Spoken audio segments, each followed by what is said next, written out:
Hi, everyone. Good evening, and welcome to our practical hands-on workshop with Adam Tornhill. Adam, let me pull you up to the stage. How are you doing today?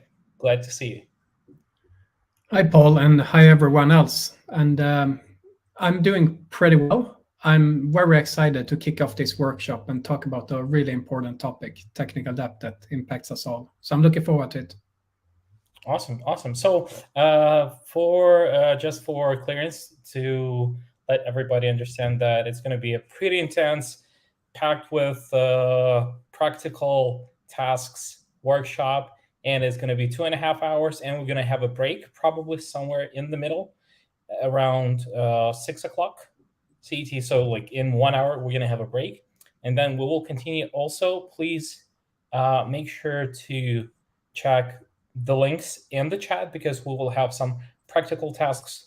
Adam will post those links in the chat. So please do make sure to follow those links and to do your practical tests, practical assignments. And also, I believe we will have 5 more minutes for everyone to prepare if they have not set it up their CodeScene account. You will guide them through, I believe. Okay. So without further We're going ado, to look into that. yeah, Yeah, definitely. the stage is yours. Let's get started. Let's kick in.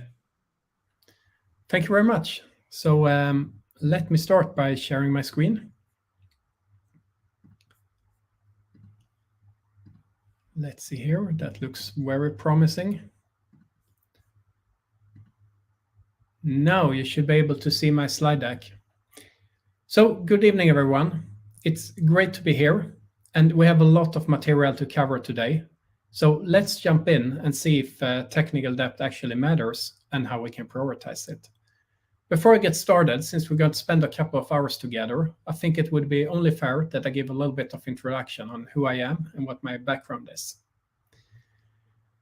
So I'm the founder and current CTO at CodeScene. And CodeScene, we are a tool vendor. We are doing the CodeScene tool, which is a software engineering intelligence tool. And as part of this workshop, you should all have gotten access to it. So you can sign up for a free trial and you can test it out.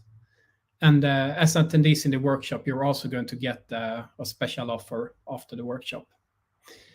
But my technical background is a little bit different because I have this extremely odd combination of degrees. So I have my first degree in engineering, but also have my second career within psychology. And why this particular mix? Well, I've written a couple of books about this intersection of programming and psychology. But the reason I got interested in psychology actually started in 1997. So what happened in 1997? Well, I finished school, I finished my engineering school, and I started to work as a software developer. At that time, in 1997, I was already fairly confident as a programmer because I had been writing code for more than a decade at that time. I was fortunate to start in the late 1980s on my Commodore 64. It's still one of my favorite machines. I'm still loving that computer. But I've been writing a lot of games and different utility programs. I was fairly comfortable with this programming stuff. But when I then started to work as a professional developer, basically meaning someone started to pay me for what I used to do in my spare time, I was in for a pretty rude surprise. Because I quickly learned that what I had been doing on my own as a hobby had very little in common with software development at scale. First of all, the first thing I noticed that these large-scale systems that I started to work on, it was virtually impossible for a single individual to understand all of them. And that meant that early on, I was very dependent on someone onboarding me. But this company that I had joined, they were extremely busy, so no one really had time to onboard me. But they all promised me that in just 2 weeks, everything is going to be better. So what was going to be different 2 weeks later? Why was everyone suddenly going to have a lot of time to spare 2 weeks later? Well, it turned out that at the point that I joined, they had been working on a large project. They had been developing both new hardware and a couple of new subsystems over the past 2 years. And now there was only a single thing left to do. And that single thing left to do was to integrate it. Yes, The project plan called for 2 full weeks of integration for 2 years of development by like 70 people. And as you can imagine, that didn't exactly went as planned. In fact, that integration went on for 6 months until eventually they had to stop the project and restart it with a new scope because we could never make that work. And that, my friends, was my introduction to large-scale software development. And from there, it pretty much went downhill. So after seeing project after project fail, I started to question why that's happening. I wanted to understand why it's so hard to succeed with software at scale, why it's so hard to make it predictable. In particular, I went into psychology to figure out why is it so hard to write good code.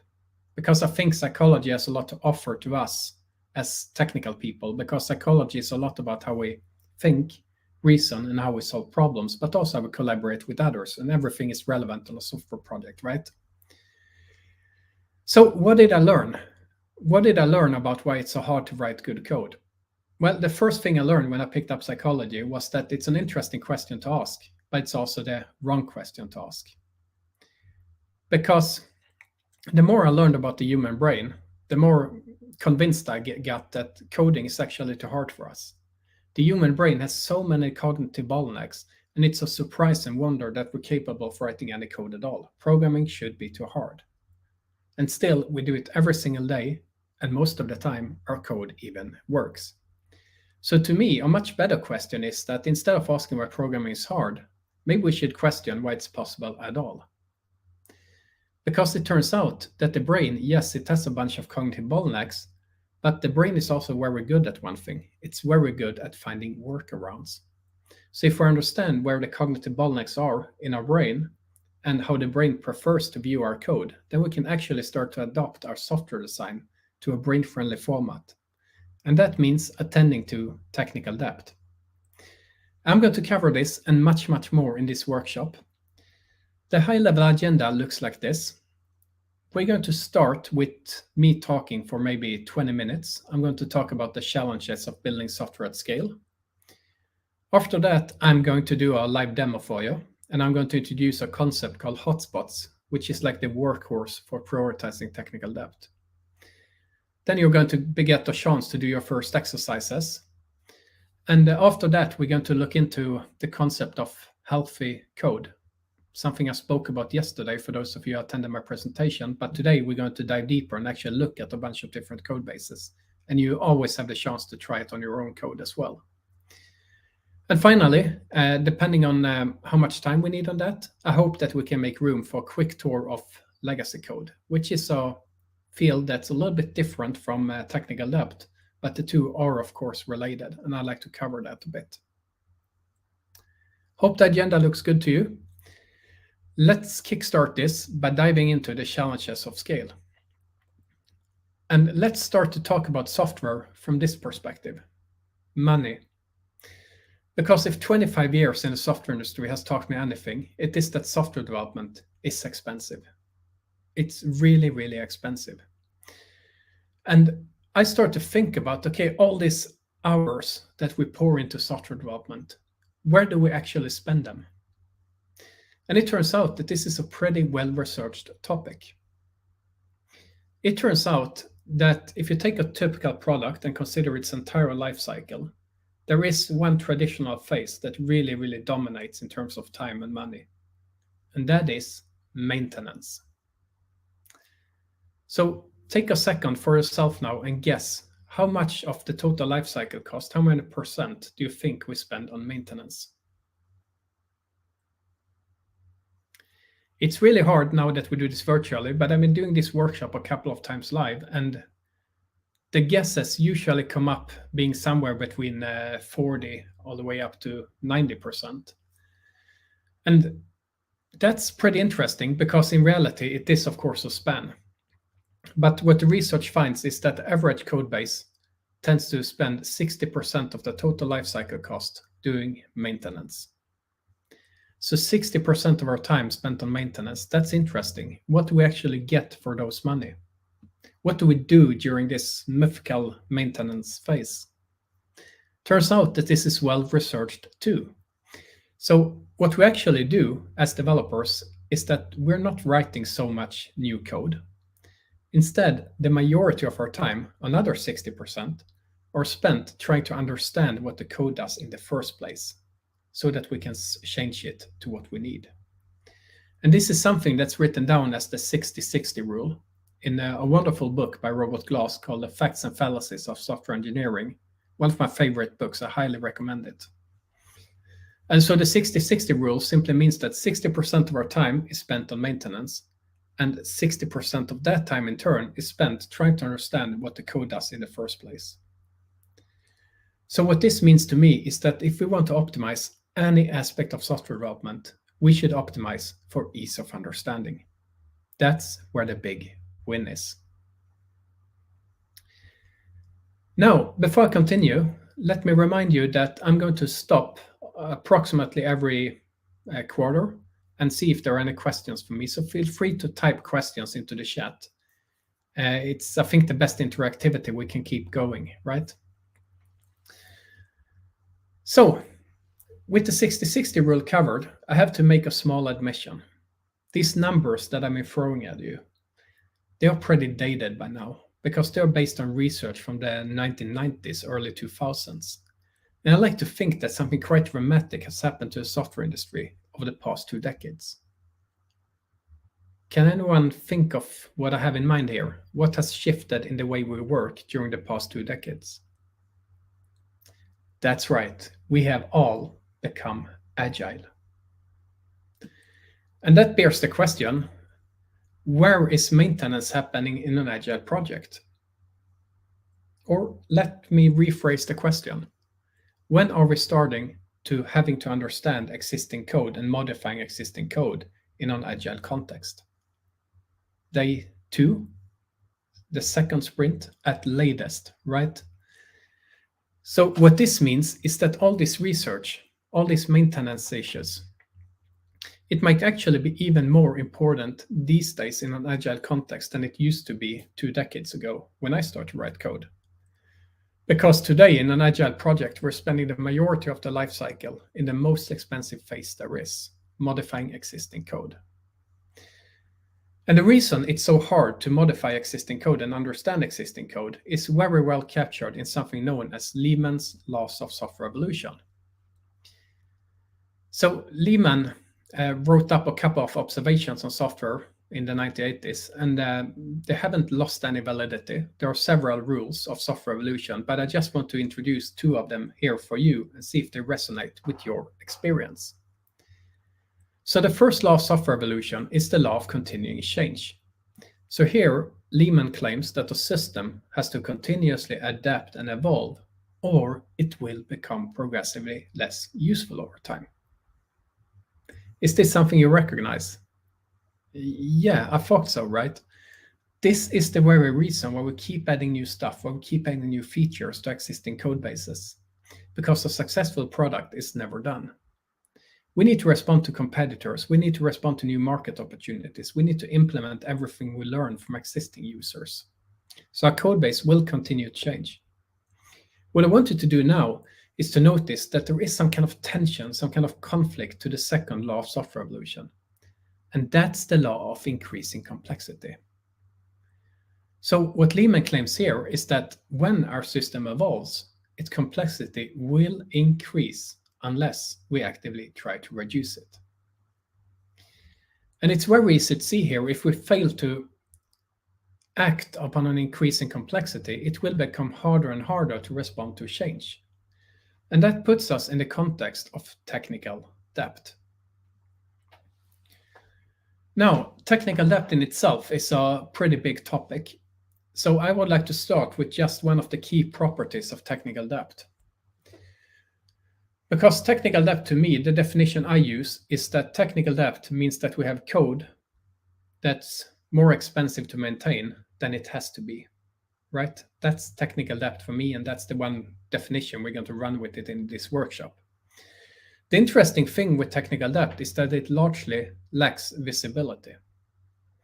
If code is too hard to maintain, or harder to maintain than it should be, that's not really something that the business sees. Instead, what tends to happen in a company is that you see the consequences, right? Rather than the root cause. And to make it even more complex, you see different symptoms depending on who you are, what your role is. So if we work, let's say, on the product side in a company, what we tend to see is of increasing complexity and growing technical debt is an impact on our roadmap. First of all, we tend to see that we get longer and longer cycle times for delivering new stuff. What we could do in 2 weeks a year ago, now it takes 2 months. And that means a longer time to market. So this is problematic. As a consequence of growing cycle times for implementing stuff, we also tend to get a lack of predictability. Software estimation was always a black art, but with technical debt, it becomes virtually impossible to guess when anything will be done. As a development team or software architects, what we tend to notice is a high staff turnover. Because as you will see later, people really dislike working with bad code that could have been avoided in the first place. And what we also tend to see if we fail to manage and mitigate technical debt is that we also tend to introduce a bunch of organizational problems, specifically things like key personnel dependencies. So you have probably all seen this particular context where you have a piece of code. There's only really one person in the whole company that understands that code and can work with it. And if that person is on vacation, everything stands still.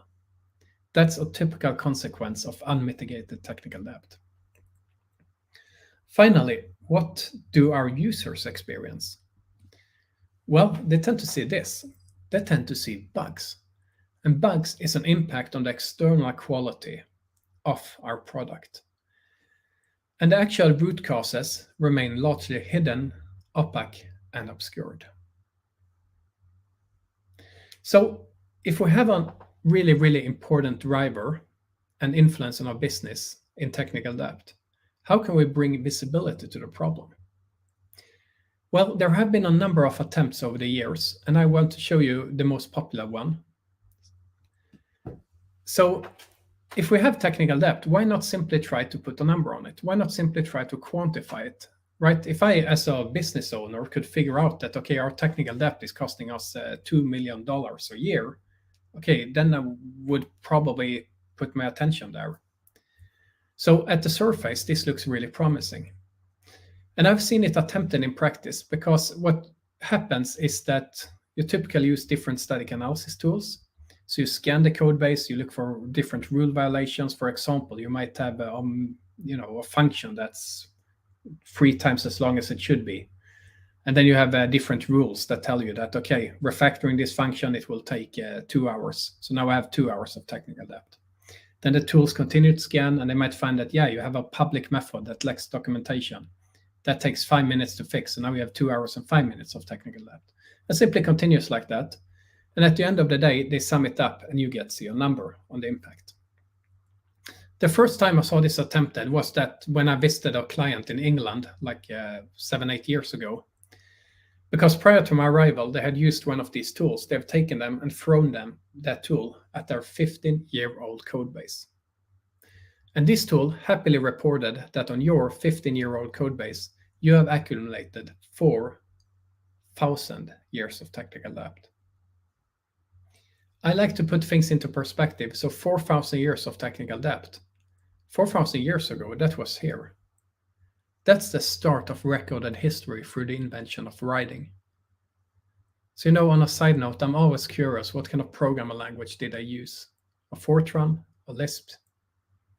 And on a more serious note, I would like to claim that, okay, 4,000 years of technical debt on a 15-year-old code base, it might actually be possible. Because a lot of that work probably happened in parallel by having hundreds of engineers work on the code base. But I mean, still, how useful is it? How do you act upon those numbers? Do you invest 4,000 years in paying it down? Is all technical debt equally important? Probably not. So to me, this avenue is pretty much a dead end. That said, there is actually some real and recent research on technical debt. So we are actually able to quantify it in general for the business, for the industry. So what I like to do now is a very quick tour of what we actually know about technical debt and its impact. First of all, the waste resulting from technical debt in the industry in general accounts for a productivity loss of our software developers, somewhere between 23 to 40%, 2% of our time.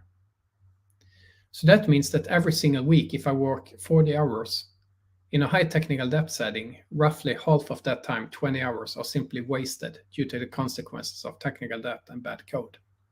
So there is a very, very real financial impact here. As if that wasn't enough, there's also a security angle to technical debt. Because it turns out a lot of these code smells that are indicative of technical debt, things like brain classes, gut classes, complex implementation, large classes in general, these kind of code smells are known from research to have a significant correlation with software vulnerabilities.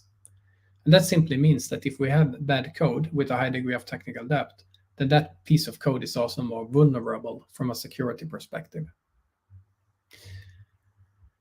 Now, before I continue, let me make a first short stop here and see if there are any questions so far or anything I need to clarify before we move on.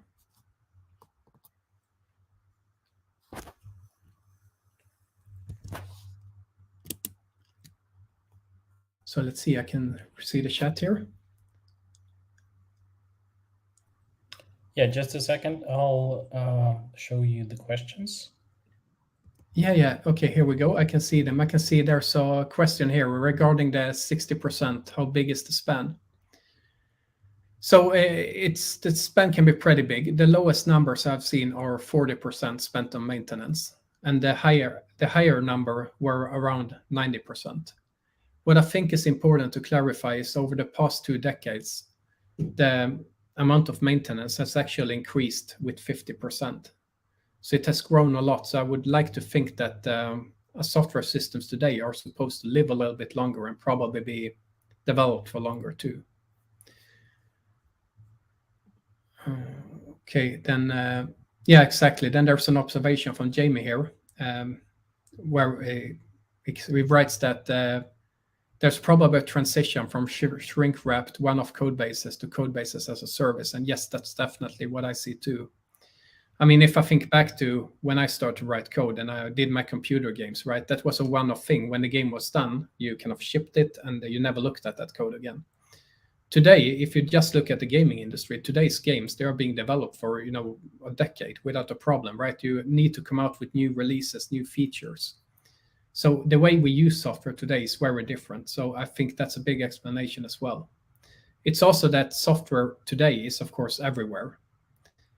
And our code bases today are way more complicated than they were back in the 1990s where I started to work professionally. All right. Hope I covered those observations. I'm going to make another stop in like 10 minutes, and then we continue with the slide deck here. Let me see. You can still see my screen, so I really just need to reshare. Here we go. Let's bring up the summaries here. But what I want to point out, and this is something I mentioned yesterday in my talk too, that when you see these numbers, like 42% waste, it just doesn't make sense. Because if you talk to technical managers today, one of the main challenges is actually to hire enough developers. Virtually all companies today are screaming for more developers. So there's a global shortage of software developers. And if we have a global shortage of software developers, does it really make sense to waste 42% of our time? Probably not. So given those findings, you would expect technical debt to be at the very top of any decision maker's agenda. Is that what's happening? Well, not really, because again, researchers find that we are constantly forced to introduce new technical debt, because so many companies kind of keep trading code quality for short-term gains like new features. And the reason this happens, I mean, it might be multiple things, right? We take on technical debt for multiple reasons as a business. The classic is, of course, that we try to short-circuit quality to try to deliver some capability quicker. But the reason we end up in that situation is very often because we started out with one assumption on the kind of system we're building. But then our understanding of the problem changed, or we got new requirements, or our customers changed the way they use their products. So now we want to kind of implement a new requirement, and our original design might simply no longer be a good fit. And instead of taking the time and actually re-architecting the design, we try to squeeze existing features into it, right? Because we hope to be delivering quicker. And I think the main problem here is that we have a very different timing in the feedback loops. So if you think about new features, the moment you put a new feature into production, you get an immediate reward as a company, right? So you get happy users, or at least less unhappy users, right? You get a quick win. But the feedback from increasing complexity is a slow one, right? And this difference in feedback timing is really like an open invitation to a very important decision-making bias called hyperbolic discounting. And hyperbolic discounting, that's something that we all come across. It basically means that we humans, we make choices today that our future selves are going to regret. The classic is that if you go to a conference party, you have an important business meeting in the morning, but right there, it feels like an excellent idea to have that extra drink. That's hyperbolic discounting. Hyperbolic discounting within psychology is frequently used to explain addiction. And it's also, coincidentally, to me, the best description I have found on why companies make such a poor job at managing technical debt. Because just like the addict, so many companies, we keep trading our future, a maintainable code base, for the lure of quick fixes and short-term rewards. And the problem is, just like in real world, that once we notice the symptoms of increasing complexity and technical debt, it might already be too late to act. So I'd like to wrap up this segment with one of my favorite quotes from Mel Conway, that somehow there's never enough time to do something right, but we always manage to find enough time to do it over and over and over again. Now, this was the depressing part of the workshop. Let's now turn more proactive and see, okay, how can we kind of reverse this spiral, this downward spiral of technical debt? What can we do about it? And I'd like to introduce you to a set of techniques called behavioral code analysis. So behavioral code analysis is something that I popularized with the Software Design X-Rays book that came out like 5 years ago. And in a behavioral code analysis, what we say there is that the code, the source code, is important. It really is. But in a behavioral code analysis, we put more emphasis on the organization behind the code. So we basically approach code analysis from the perspective of people, from the perspective of human behavior. So behavioral code analysis is always about us. It's about development teams, it's about software architects, and how we interact with the code that we're building. And the foundation is, of course, behavioral data. And to do a behavioral code analysis, we need to have this behavioral data on software developers. And that kind of sounds a little bit scary. Hey, are we going to track software developers in this workshop? No, we don't have to do it because you're already doing that yourself. But don't worry, it's not particularly scary. It's just a different term for version control data. Because if you have read any of my books or maybe seen some of my previous presentations, you know that I'm a big fan of version control data. I simply find it fascinating. Yes, we all have our odd hobbies. This one is mine.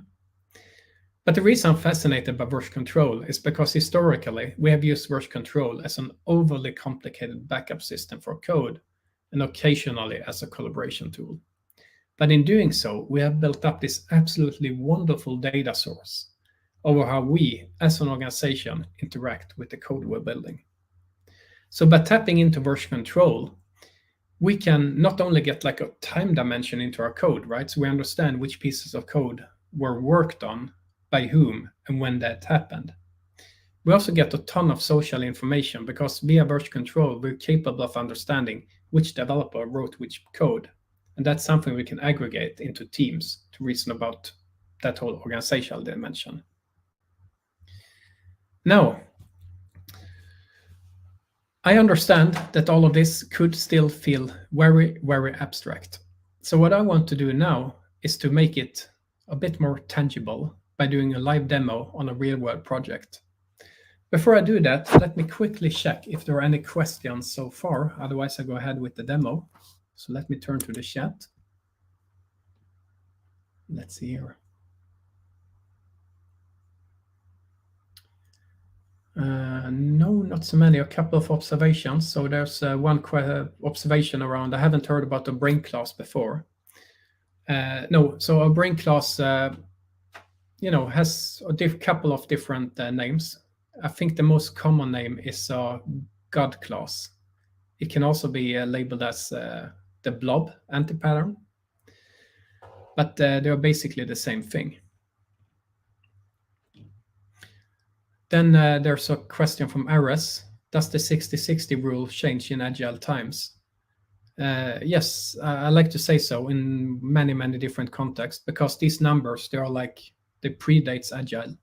And what we have seen since then is that the amount of maintenance has increased with 50%. So I actually think that I think the ratio with how much time we're spending understanding existing code is still valid. It's probably 60% of our workday. But I think that we spend significantly more than 60% doing that, working on existing code. All right, let me get back to the live demo. I'm going to share another screen here.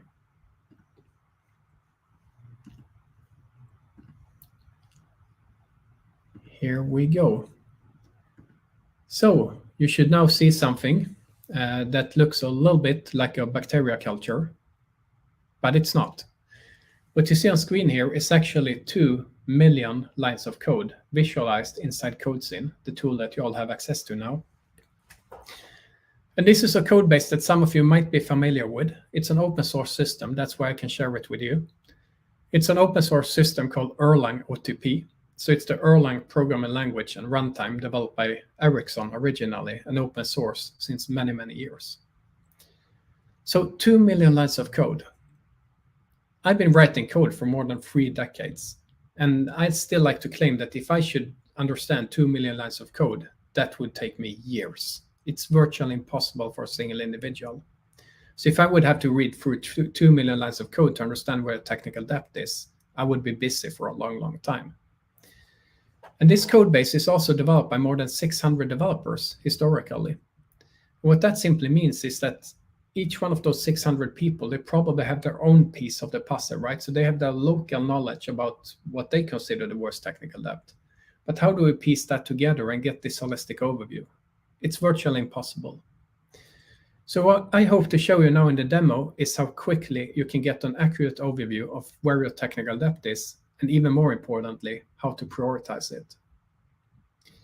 And let me be very clear on this. I'm going to introduce a lot of new concepts now. And those concepts, I'm going to skim over them now. And after you have done the exercise, we're going to dive deeper into them so that we understand every single metric, what they actually mean. But please bear with me and trust me that those metrics are actually doing what they are doing. I'm going to back that up later with data.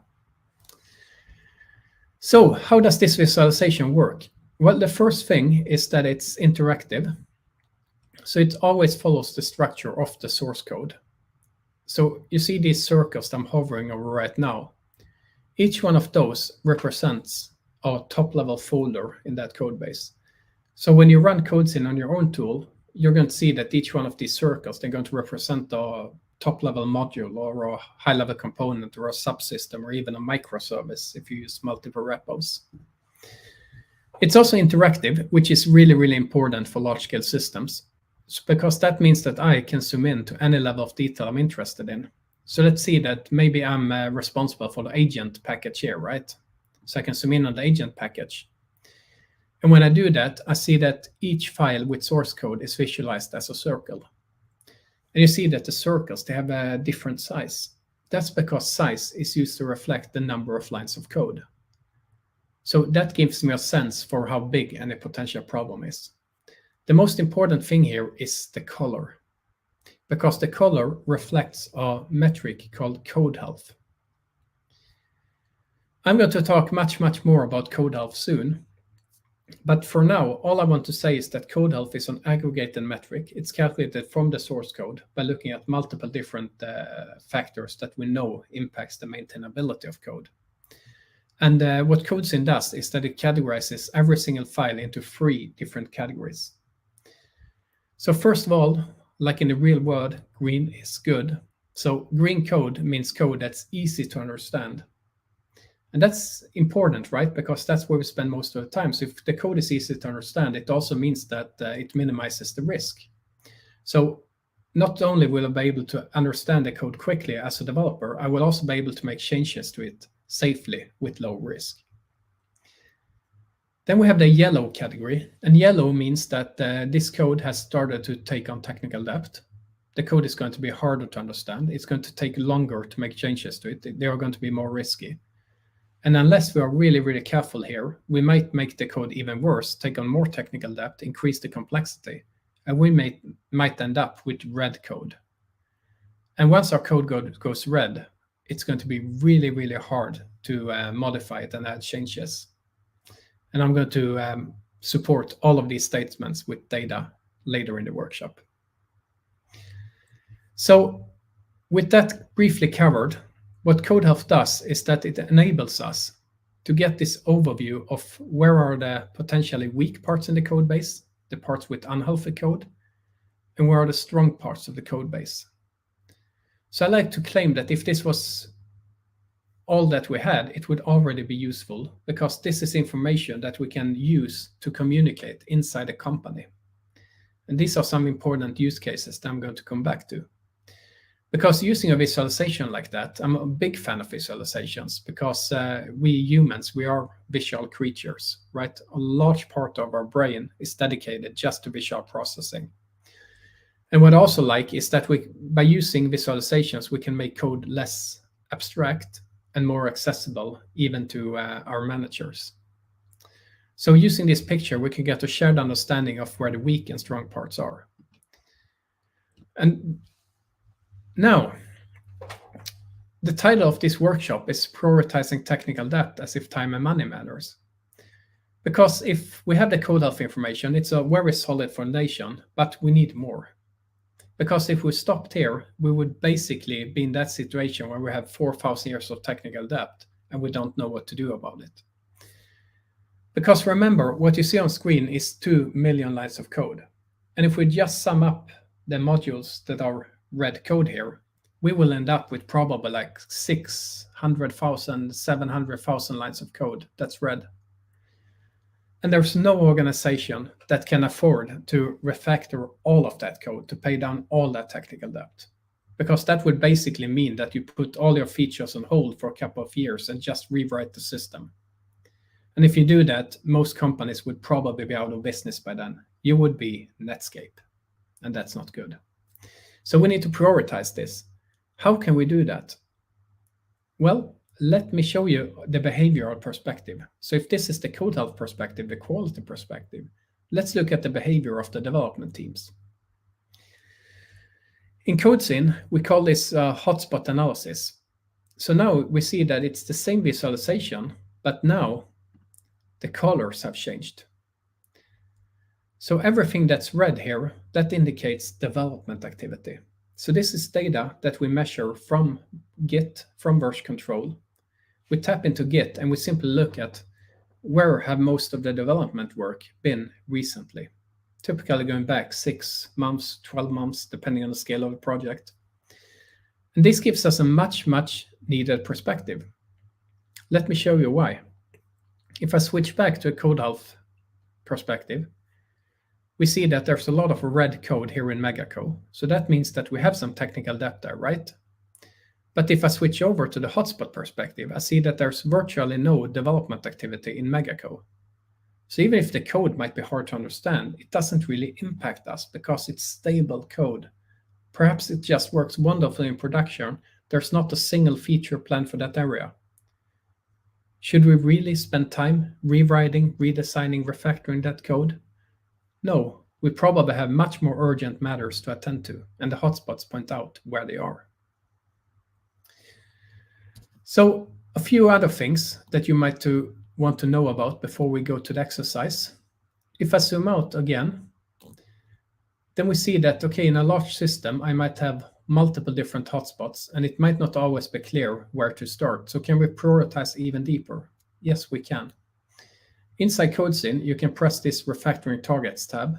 And when you do that, CodeScene is going to narrow down the priorities for you. So what CodeScene told me now is basically that, yes, we have some problematic code, but the ones I really should focus on are just these 6 modules. So why is CodeScene telling me this? Well, what we do now is that we look at slightly deeper patterns. So first of all, we look at the code health perspective. So we know that if the code is problematic and hard to understand, then that's a warning sign. But then we also look at the development activity. Okay, how often do we actually work in this part of the code? We also look at how many different developers are impacted by this finding, because the more developers, the higher the interest rate, right? The higher the waste due to that technical debt. And finally, one of the beautiful things with version control data is that you immediately get access to the full history. So that means we can easily see if the code gets better over time or if it continues to decline and increase in complexity. So under the hood, the tool uses a bunch of different vectors to come up with these priorities. So if we take a step back and look at what we actually did, we picked up a code base with 2 million lines of code. We looked at the code health and saw that roughly 1/3 of the code is red, meaning it's technical debt. Based on that information, using behavioral data, we narrow it down to just 6 modules. So this is already a big win. And what we can do now is that we can focus our technical debt paydowns on these particular modules. And I would like you to try it on your own. So I'm going to paste the link to the next exercise. Before I do that, I want to show you that if you click on one of these hotspots, then you get a piece of information here to the right. So I can see, for example, for this Earl process, I can see that it consists of roughly 12,000 lines of code. I can see that it's red code. So under the hood, code health goes from 10, perfectly green, down to 1, which is code with severe maintenance issues. I can also get a little bit of more information. I can see roughly how many commits we have done over the past year. And what's really interesting, I can also see a trend here in code complexity. And this is important because you can easily think that code becomes a hotspot because we spend a lot of time refactoring it, right? And if that's the case, we would expect this curve to go down, right? We would expect the complexity to decrease rather than increase, as we see here. So what we can tell about this module without even looking at the code is that it has code quality issues. It's going to be hard to understand. It's relevant because it's a development hotspot, and we work with it often. And when we do, its complexity gets worse and worse and worse. So this is the law of increasing complexity in practice. Now, with that covered, let's see here. There are a couple of questions that I can take before we go on to the practical exercise. We're going to try it out hands-on. So let's see here.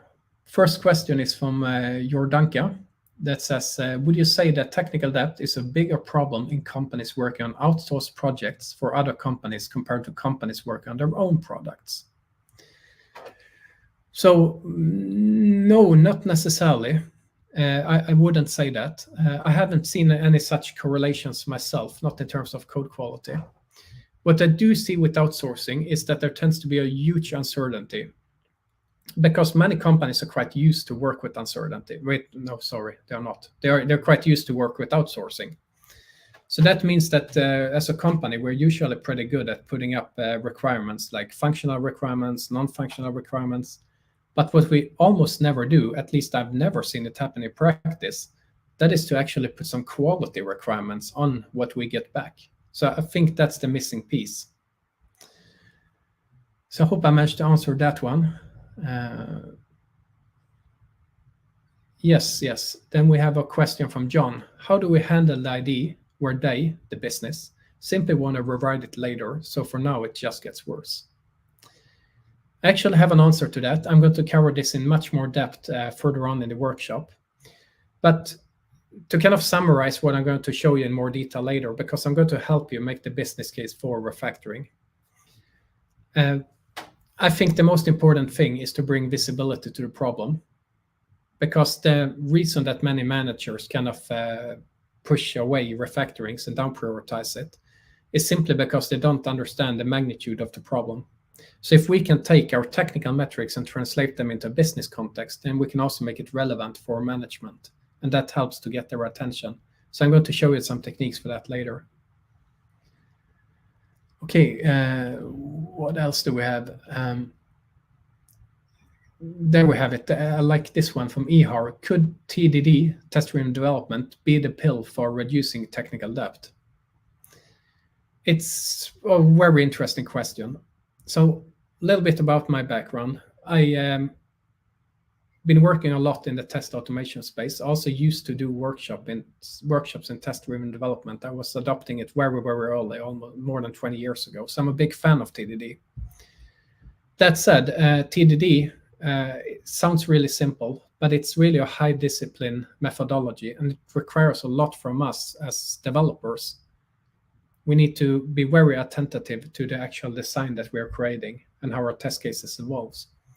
So what I have seen in practice is that some of the worst technical debt that I've ever seen has been in automated tests. So I think there is this distinction that we're making, perhaps unconsciously as developers, that we know that we have the application code. It's vital to keep it clean, nice, and easy to evolve, because we know it's going to be maintained. And then on the other hand, we have the test code, which I think in many, many companies, we're happy if we get the time to write any of it at all. And I think it's a really, really dangerous fallacy, because unless we maintain the same test code as our application code, the tests will. There's nothing more frustrating than, as a developer, you make a simple tweak to some application code, and we have 5 failing test cases that doesn't seem to correlate at all with the change you did. So happy to talk more about that later too. Okay, then I'd like to answer this one before we kick off the exercise, and then I'm going to come back to the other questions. I want to make sure that I answer them all. But I got a question, what programming languages do CodeScene support? I'm going to paste the link here in the chat. In general, CodeScene supports 28 programming languages. It supports all the big ones like C#, Java, Go, Python, JavaScript, and so on. And also some a little bit more exotic languages that are up and coming, like Elixir, for example. So please take a look at that list that I shared in the chat. Okay, I'm going to park the other questions and give you a chance to start with the exercise. And you're going to get 10 minutes time for doing this. Let me prepare you a little bit, because actually I have a link that I would like to share with you. Let's see here. So I'm going to paste it in, exercise 1. Those of you who went through the CodeScene trial sign up, if you haven't done that, I highly recommend it. You just go to codescene.com. Let me point out that URL too. And click on free trial and you sign up, and that's it. If you haven't done that and you still want to do an exercise, then please use the link that I provided and shared with you. It's on analysis that are already run. It's a code base called React that I think a lot of you are familiar with.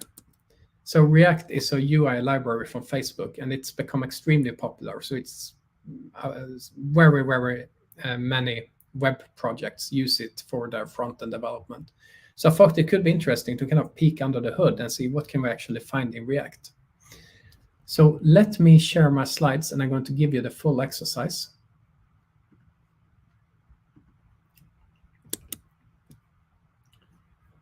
Let's see, here we go.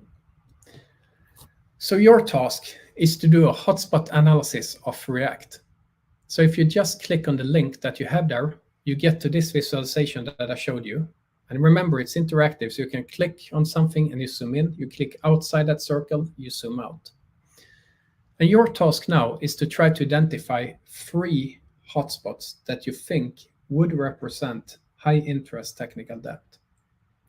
And what I recommend that you do is that you follow those steps that I did in the demo, right? So you identify the hotspots based on the behavioral data, the hotspot tab. You click on them and you look at the code health metric that you see to the right and see if it's red, yellow, or green. And once you have done that, I also suggest that you scroll down and take a look at that complexity trend and see, is it increasing complexity? Is it stable, or do we manage to decrease it? And I'm going to give you 10 minutes for doing that. And then we're going to do a quick wrap up here. So let's meet here at 6 o'clock CET time. And we're going to wrap up the exercise. And in the meantime, we're going to read through all the questions and try to answer as many of them when we get back. So let me know if I can help you with anything through the chat. Otherwise, I'll see you in 9 minutes. Good luck with the exercise.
All right. I know that many of you are still working on the exercise, and please continue with that. I just thought that I use these 5 minutes before we wrap up the exercise by talking a bit about the questions I got, because there are lots of really, really interesting questions in the chat. So thanks a lot for that. So one here from Rika is, how well does development activity correlate with importance? Could a correlation arrow go in the other direction, meaning that we somehow find a workaround? And this is something I've heard about a couple of times when I talk to different developers, that you might have a code base and you have this piece of code that no one really understands. So instead of going into that code, you try to squeeze the functionality into something else. So it happens. It's quite rare. Because what I tend to see in practice is that even those overly complicated pieces of code, even if it's not accessible to most of us on the team, there's always someone on the team that's fairly comfortable going into it. But yes, I think that can definitely happen. And if it happens, then you have all the ammunition you need to tackle it inside CodeScene, right? I'm going to show you a technique after the break where we can actually get insights even into those overly complicated modules. Another thing that I think is important is that the new code that you write, right? The code that you write to avoid going into that hotspot, it's really, really important that that code is healthy from the very start. Because another pattern that I've seen is that once you take on technical debt, it tends to be like a broken window, right? From there, things just get worse. Because the moment we take on technical debt, we have raised the barrier for the next programmer coming into that code. So what very often happens is that it just keeps deteriorating. So that's why the first version of the program, first version of any module, it's really, really important that we keep technical debt and accidental complexity at the minimum. And we have support for that in CodeScene, actually. So if you work with things like pull requests, then you can integrate CodeScene automatically into your pull request, so that each time you open a pull request, you get a full code health review of it. And in case we introduce any degradations or anything that makes the health worse than it was before, then I get a message and I get some tips on how I can fix it. So that's something we use internally as well. It's really been a game changer. Then there's a question, or maybe an observation from Nico. I find code health is the missing link in the quality reports a company does based on just Valgrind and code coverage reports. Adding code health might change how management looks at quality of the code. And yeah, I'm obviously a bit biased, but I think this would be really, really valuable. Because I have also seen those typical reports, right? We look at things like code coverage, and what happens that when you start to measure something like that is that you start to optimize for that measure. And code coverage in particular is a bit tricky, because I've never seen a company that could make it work in practice by putting some kind of threshold on it. Because that's what typically happens, that you agree on, okay, all code needs to have 80% coverage. But to me, that never really made sense, because code coverage is very contextual. So that means that parts of our code would need 100% coverage, right? We cannot let anything slip through. Other parts of the code could perhaps get away with a much lower coverage. So having a hard threshold like that never made sense to me.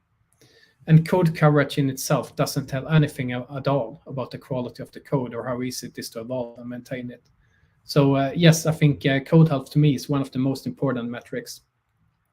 And later in this session, I'm going to show you how you can actually turn it into higher level metrics that you can present to management. And again, I keep coming back to that, but it's important. I'm going to help you explain how you can build a business case for refactorings and redesigns. Then there's a question from Nihar. Is technical debt in CodeScene based on the type of programming language used, or is it common across all programming languages? It's actually language neutral. So under the hood, we obviously need to understand each programming language. So this is the list that you got earlier with these 28 languages. We have parsers that can read the languages, can interpret them. But we use the same rule set, the same code health rules for all languages. There are certain things that might vary a little bit depending on language. So we use different thresholds for different things. Some rules are weighted slightly different, but it's the same metric. And this is really, really important, because it means you can actually compare the code health across different code bases within different languages. And even today, in most code bases that we look at, they were actually polyglot. So the Erlang code base that I showed you earlier, it's implemented in multiple languages. You have Java code in there, Erlang itself, of course. You have C code, and you even have some Python. And many code bases look like that. So that's why it's so important to have metrics that kind of scale across a broad set of programming languages, so we can see where the real issues are, independent of language. Let's see here. Then we have a question from Eric Conde. Exploring CodeScene, I like the fact that it shows how much of the team knows the code base via knowledge distribution. This makes it easy to determine if knowledge transfer is necessary. Yes, indeed, and that's an extremely good observation. That's what I want to wrap up this workshop on, to talk about the knowledge dimension. Because to me, succeeding with software is not only a technical challenge, right? So no matter how healthy our code is, we still need to make sure that we have a proper knowledge distribution within the team. Because if we don't, then any code base will be hard to understand. So I'm going to give you some examples on that and try to motivate that and make it accessible for you, so you can try it on your own. Let's see here. What else do we have? Yeah, then I see here there are a couple of observations on the exercises, but there's a question here from Nico. What about high-level interaction, microservices interacting with each other? Yes, that's on another use case that has grown more important over the past years.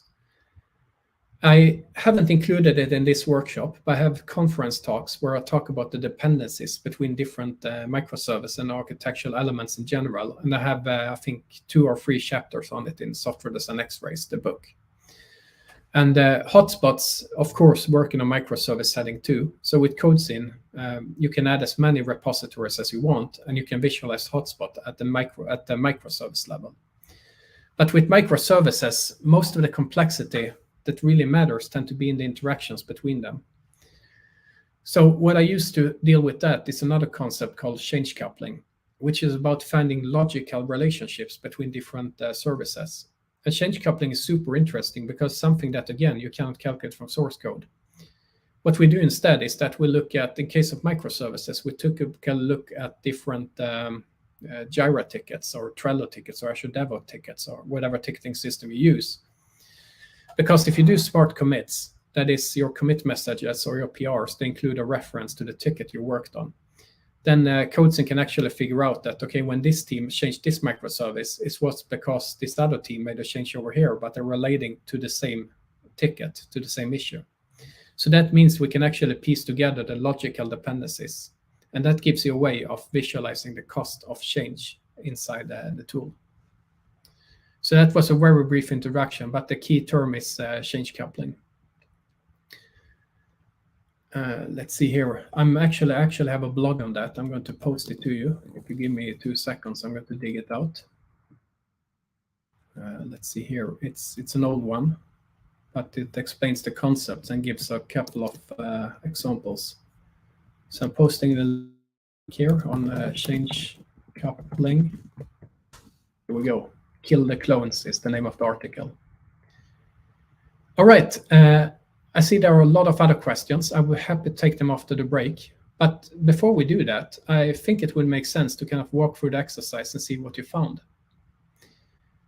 I see that someone, Gabriella, posted that I would start looking at React Fiber begin work, since it has low code health, complexity is increasing, and 90% of the code is written by just one author, plus a high frequency of commits.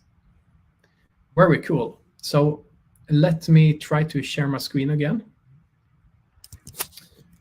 I'm going to bring up the exercise that you just did. Here we go. And I'm going to share my screen so you see my view.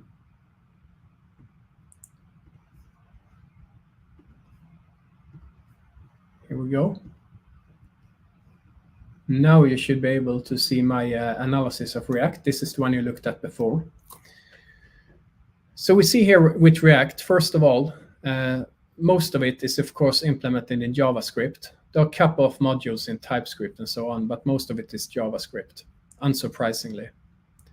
And we see immediately here that most of the code looks fairly stable, so there's not so much development activity in all these packages. Instead, most of the actions seems to be here in something called the React reconciler. So let's zoom in on that package. We immediately see that we have a bunch of interesting hotspots here. So here's one called React Fiber commit work old, React Fiber commit work new, React Fiber begin work new, React Fiber begin work old. Do you start to see a pattern? We have old and new, all in pairs. So this is one of the, I would like to think, fairly controversial decisions that the React team did. What they did was they actually did a fork of the code base. But instead of doing the fork as a separate Git repo or a separate branch, they decided to fork it on the main branch inside the same repo. So what that means in practice is that when making changes to the code, they have to modify two modules at the same time.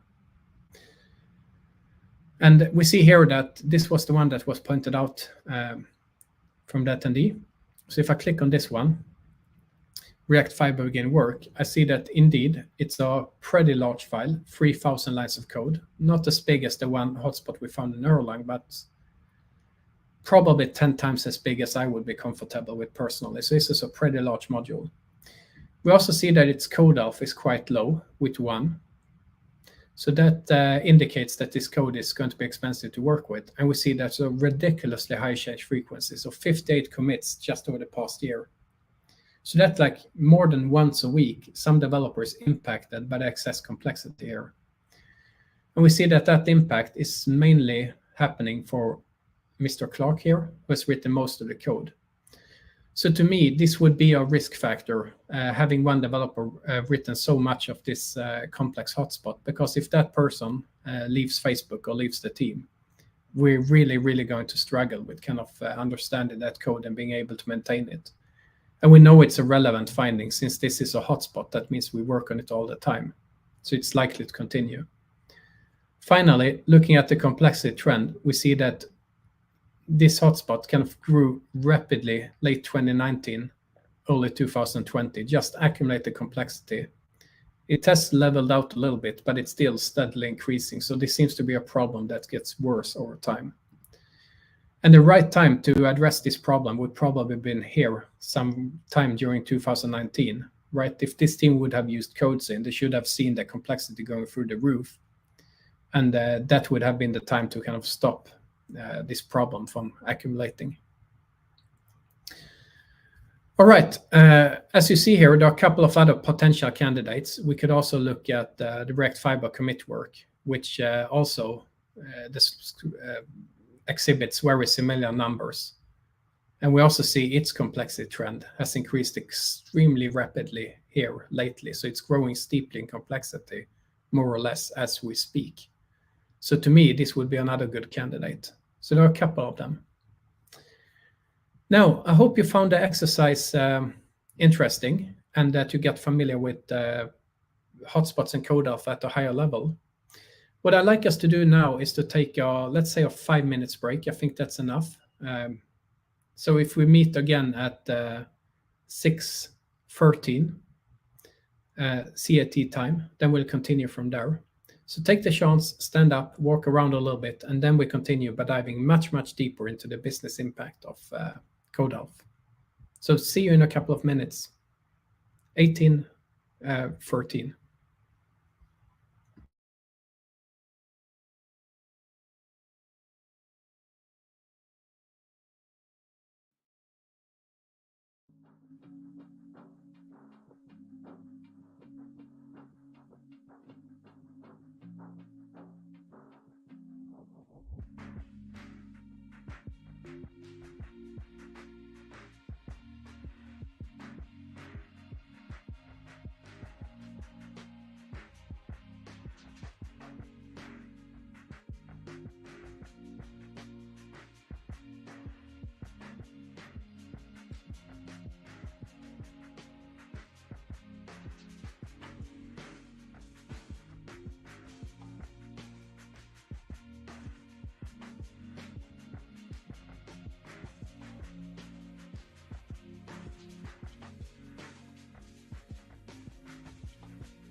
All right, are we good to go again?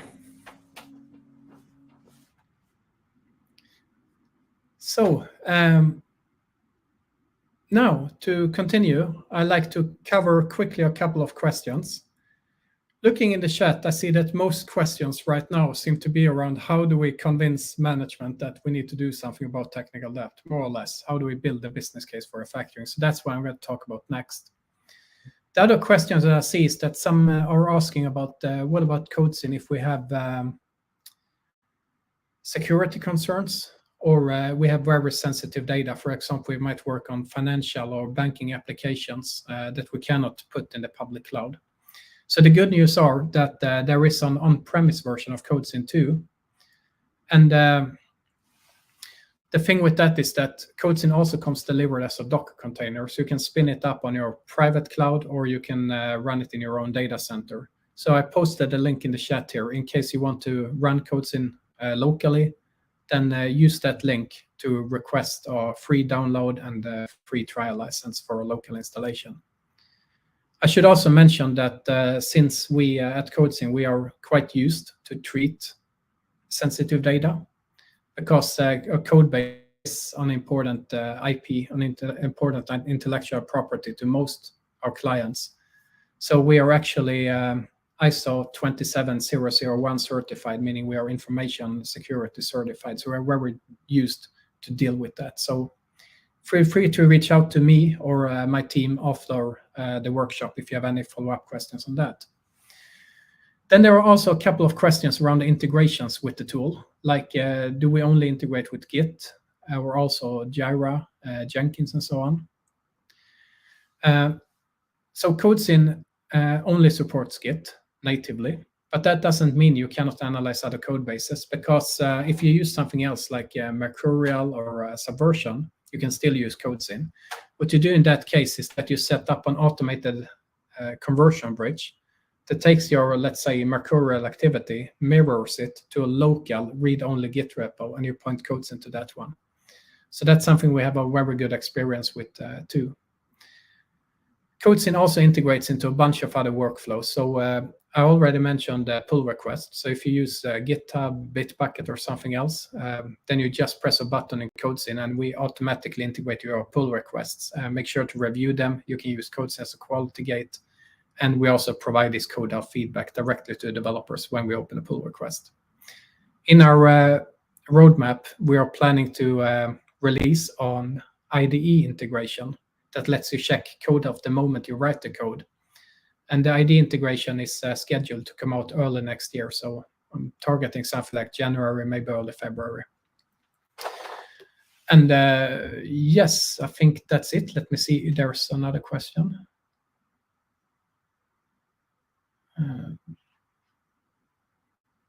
Okay, there's a good one from Gabriella around how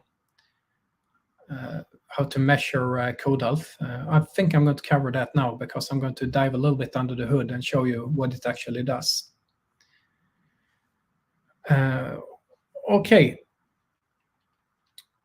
let's get started with the next section. Let's talk about code health, what it actually is and how it works.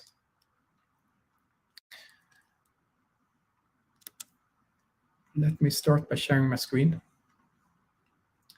I'm going to try to demo this interactively in the tool. I think that's almost easier.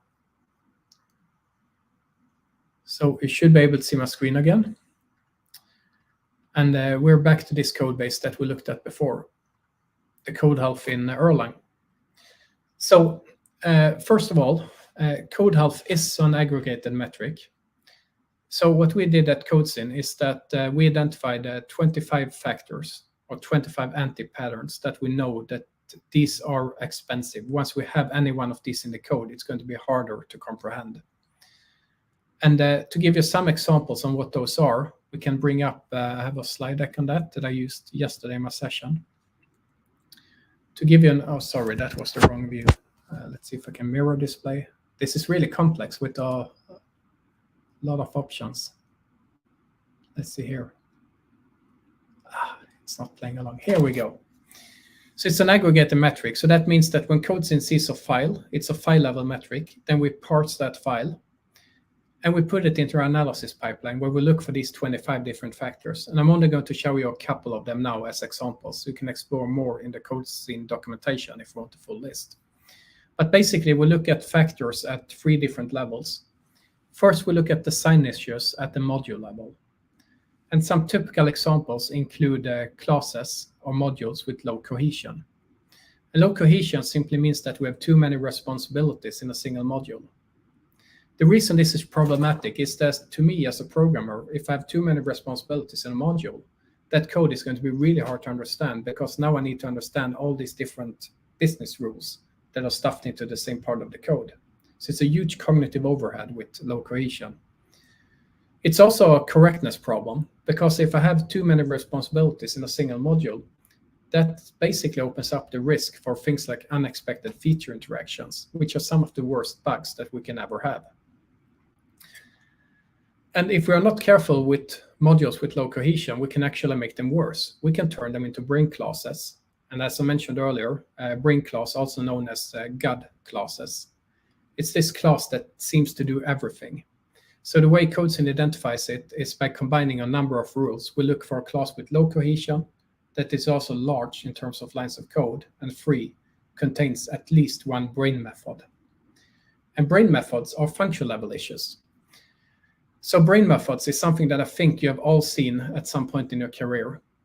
It's these ridiculously complicated functions that tends to contain a lot of logic, and that logic is often very, very complicated. Those methods also tend to be very central to the class that contains them. And what I mean by that is that each time you want to make a change to the behavior represented by that class or module, you end up in a brain method. And over time, they just become worse and worse and worse. At the function level, you can also have classic code smells that CodeScene detects, things like copy-pasted logic, right? That might indicate missing abstractions or don't repeat yourself violations. And finally, at the implementation level, we look for different code complexity smells. And I like to mention just one of them here before looking at the example, because this is an important one: deeply nested logic. So what's that? Well, that's the case where we have an if statement inside another if statement, inside another if statement, and then maybe a while loop for good measure. Those kind of constructs is something that our brain doesn't enjoy at all, because it's really, really hard for us to reason about that type of code. And consequently, we see in the research that roughly 20% of all programming mistakes are due to things like deeply nested logic. So what CodeScene does is that we calculate all these rules and roughly 20 others. Then we have baseline data from real industry projects that we use to kind of score, evaluate, and categorize every single piece of code depending on what rules were violated. And that makes it possible to come up with these 3 categories that we saw before. And what I like to point out is that for code to become red, there's always a combination of factors. So it's never enough that it's a brain class, for example. It also has to contain these complex implementations and function violations. So it's always a combination of factors before code becomes red. With that said, in case, let's see here. Oh, wow. This looks really, really strange. I think I've, let's see here. I have to restart my screen sharing. Sorry for that. It looks very strange. Just to be on the safe side, I'm going to restart it so that, let's see here. Let's try once again. Here we go. So now you should see my screen again. You should see the code health visualization of Erlang. And just to show you, once we identify a refactoring candidate, let's pick the old process that we looked at earlier. If I have this one, what I can do in CodeScene, I can always request a virtual code review. Because if I do that, then CodeScene is going to tell me what code health violations do I have here. What's the reason for this code being red as opposed to a perfect green? And what you will see here is that all of these contain the same format. So we always have a section that explains where in the code do we have this specific problem. So these are always hyperlinked to the code. So you can just click here and you can see the actual source code. Then we also take the opportunity to kind of provide a little bit of advice and perhaps a little bit of education so that everyone that uses this virtual code review knows what this particular finding means. So if you don't know what the brain method is, you can always read the why section, and we will explain what it means. We will also explain how we measure everything, because I think that level of transparency is really, really important. And finally, we give recommendations on how to fix it. There's one particular cool thing I want to show you, in case some of you are developing code or you have team members that do. So let's look at another finding. Let's look at this one, complex method. That sounds interesting. So first of all, same format. Where in the code do we have each specific problem?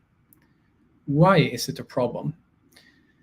So here we explain what a complex method is. It's simply a method that has high cyclomatic complexity, meaning that it contains a lot of conditional logic. And then you get recommendations on how to fix it. And these recommendations are more general. But in case you really, really want to dig into this and want to fix one of these modules and refactor it, but you don't really know where to start, what you can do in CodeScene is that you can actually get refactoring recommendations. So here, CodeScene presents an example on how a complex method can be refactored. So we see that all this red code should be replaced by the green code to mitigate this particular code smell. The cool thing with the refactoring recommendations is that in this case, you see it has this sample marker. It means that it's one of our prepared examples. But when you run this on your own code, what's going to happen is that CodeScene is actually going to look for successful refactorings in the past in your own code base. And we then have machine learning algorithms that can prioritize them and rank them depending on what's most illustrative as an example. And we're going to show that in your context. So that means when you run this on your own code, you're going to see refactoring recommendations that are based on your source code. And this is a feature that we added last year, and it has been really, really successful, because what it does is that it facilitates knowledge sharing. So if one of my colleagues have successfully refactored a complex method, then I can learn a lot from how they did it, because this is going to be a much more accessible refactoring than a generic example, right? Because this refactoring recommendation is about our code. It's about code I'm already familiar with, the domain and the language and all of that. So if you use this on your own code, I really think you should try it. Then please have a look at the refactoring recommendations. So that's how the code health metric works. Now, with that covered, what I like to do now is to finally dive into the business impact of code quality and help you build a business case for those refactorings. So I'm going to share my other screen. I cannot make it too easy on myself. So here we go. So you should now be able to see my slide deck again.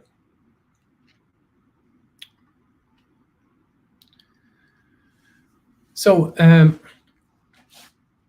everything I'm going to tell you now is based on peer-reviewed research. You're going to get the link to the research paper as well. But before I do that, I want to dig into some of the problems that I have observed. As noted in the chat, there were so many questions on how do we convince management that we need to refactor something? How do we make code quality accessible to management? And I kind of see the interest in that, and I've struggled with that myself for many, many years. And I think that the main reason for that is that code quality is a very abstract concept. And consequently, it has failed to get traction at the business level. As business people, they might not even be familiar with how to read code, right? And I think our job as developers to make it accessible to them. And I hope that what I'm going to show you over the next 15 minutes is going to help you with that. So what I see as consequences of this lack of visibility, this lack of data, is that we as developers, we have a very hard time explaining how improved code quality and refactoring can benefit the business. And hiring more developers, which is usually the gut response from management when they notice that it takes longer and longer to develop new features, we become more unpredictable, we spend more time on bugs. It's like the gut response. Let's bring in more developers. Let's bring in more testers. Let's bring in more of everything. The problem with that is that it doesn't really work. And the reason I say that is based on something called Brooks' Law. And some of you might be familiar with this. It's from the Mythical Man Month, one of my favorite books. It's an old one. It's a classic written by Fred Brooks. And it became well known for this particular rule, Brooks' Law. So what Brooks' Law says, in essence, is that adding more people to a late software project makes it even later. There's a reason this happens. Because if we look at the x-axis here, we see the number of people working on the project, right? So we see here on the y-axis that this is the number of months until completion of the project. And we see that we can add people to a certain degree and we get a quicker completion time. So that's really, really good. But there seems to be a cutoff point, and beyond that point, any additional individual that we add to the project leads to a longer completion time, meaning more expensive development. How come? Well, it's because software, the tasks that we do, tend to be interconnected. And that means we cannot really parallelize the work perfectly, right? Because the tasks depend on each other.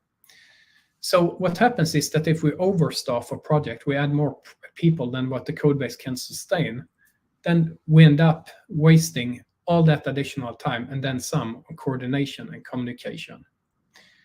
And what you tend to see when you run victim of Brooks' Law is that usually what you see is that first of all, your calendar tends to look like a chessboard. And every single meeting says sync meeting or a coordination meeting or briefing or status update or anything like that. That's the first warning sign. What we also tend to notice as part of a development team is that there tends to be a lot of merge conflicts, right? And we also tend to see that our cycle times for implementing new stuff gets worse and worse and worse. So what type of research has there been on code quality and its business impact? Well, actually, not so much. In fact, there hasn't been a single research paper that could quantify the business impact of code quality. The most promising thing I've seen in the past year is the work by the DORA research team. It's available in the State of DevOps report, and it's also written up in Accelerate, which has gained a lot of attention. And it's a pretty interesting read. It's a little bit dated by now because I think the book is already 5 years old, but it's still an interesting read. Because what the Accelerate team did was that they identified 4 key metrics for software delivery, and they more or less showed scientifically that the better you do on these 4 metrics, the better the business do. So they basically established a correlation between delivery practices and business advantages like profitability, customer satisfaction, all this good stuff. And the DORA metrics are things like deployment frequency, cycle time for deployment. Once you have written the code, how long does it take you to put into production? And also things like mean time between failures, right? So when you deploy something, does it work or do we crash the system? So I'm a big fan of the work done by Accelerate because I think that's much needed in the industry. What's important to keep in mind, though, is that Accelerate is only about the delivery side. It's about the DevOps practices. Of course, to do well on that side, we also need to do well on software architecture side, right? But that's not really within the scope of DORA. So what we did with our research was that we focused on what happens during development, right, until we get to delivery, because there's a significant waste happening there as well. And the data I'm going to present to you is from this research publication called CodeRed, the business impact of code quality. And what we did here, and with we, I keep saying that's me and a colleague, Mr. Marcus Borg. He's one of Europe's best-known software researchers. He has an academic background. He works at Lund University, which is one of the leading universities in the Nordics. So we teamed up on this. And the reason we could do this study was because we had so much interesting data from CodeScene users. So what we did was that we reached out to 39 companies that agreed to have their data analyzed. And we collected code hub statistics and a number of business metrics, like what's your development time, how many bugs you have, stuff like that from Jira and Azure DevOps. And we analyzed a ton of code, many, many million lines of code, containing more than 40,000 software modules.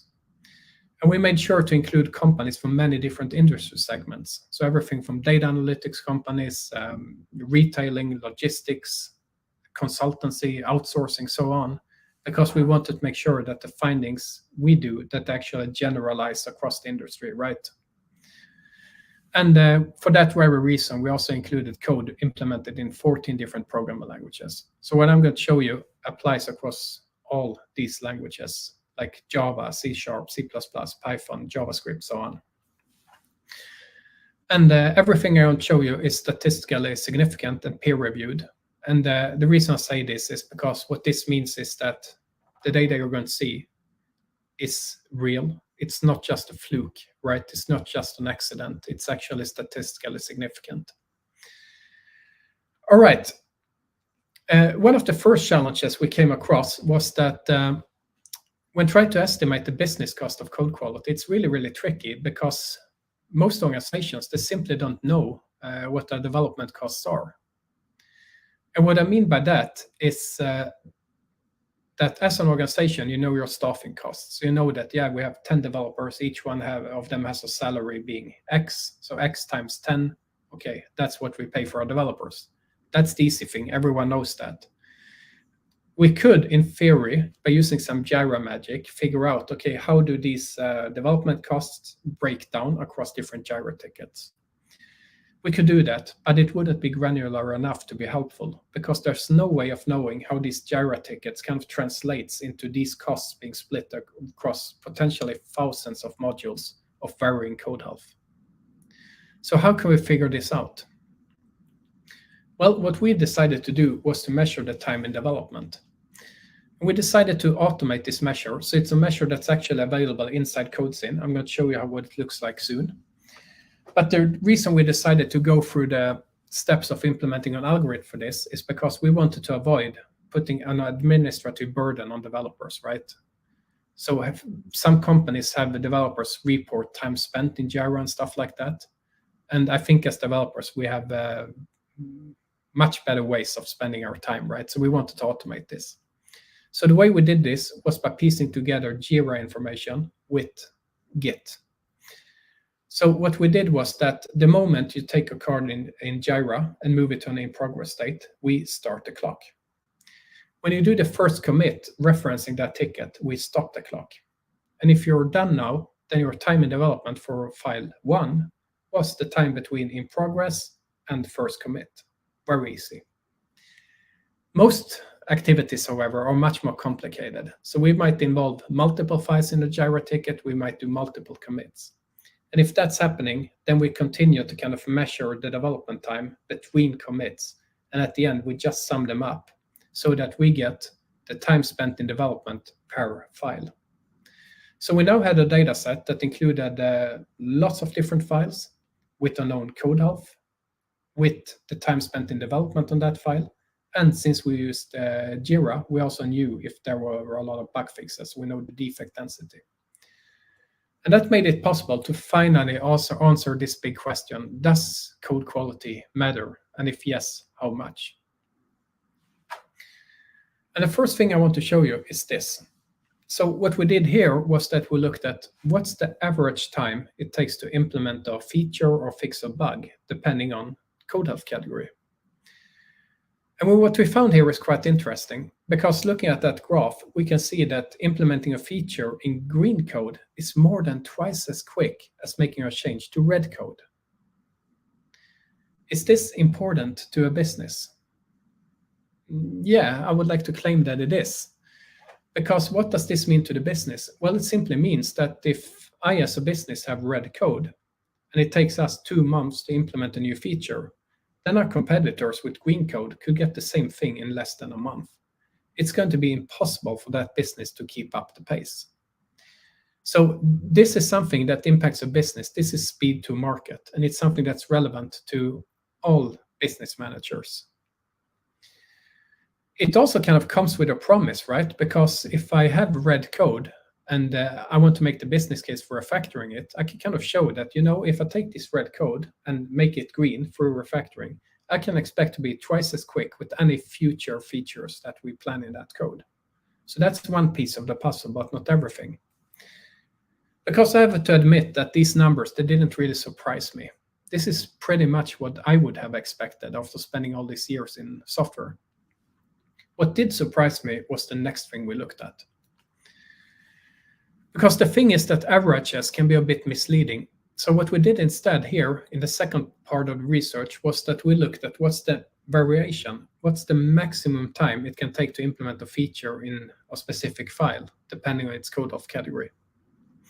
And what we see here is that there's a dramatic difference between green and red code. We see that task completion times can vary up to an order of magnitude in red code compared to green code.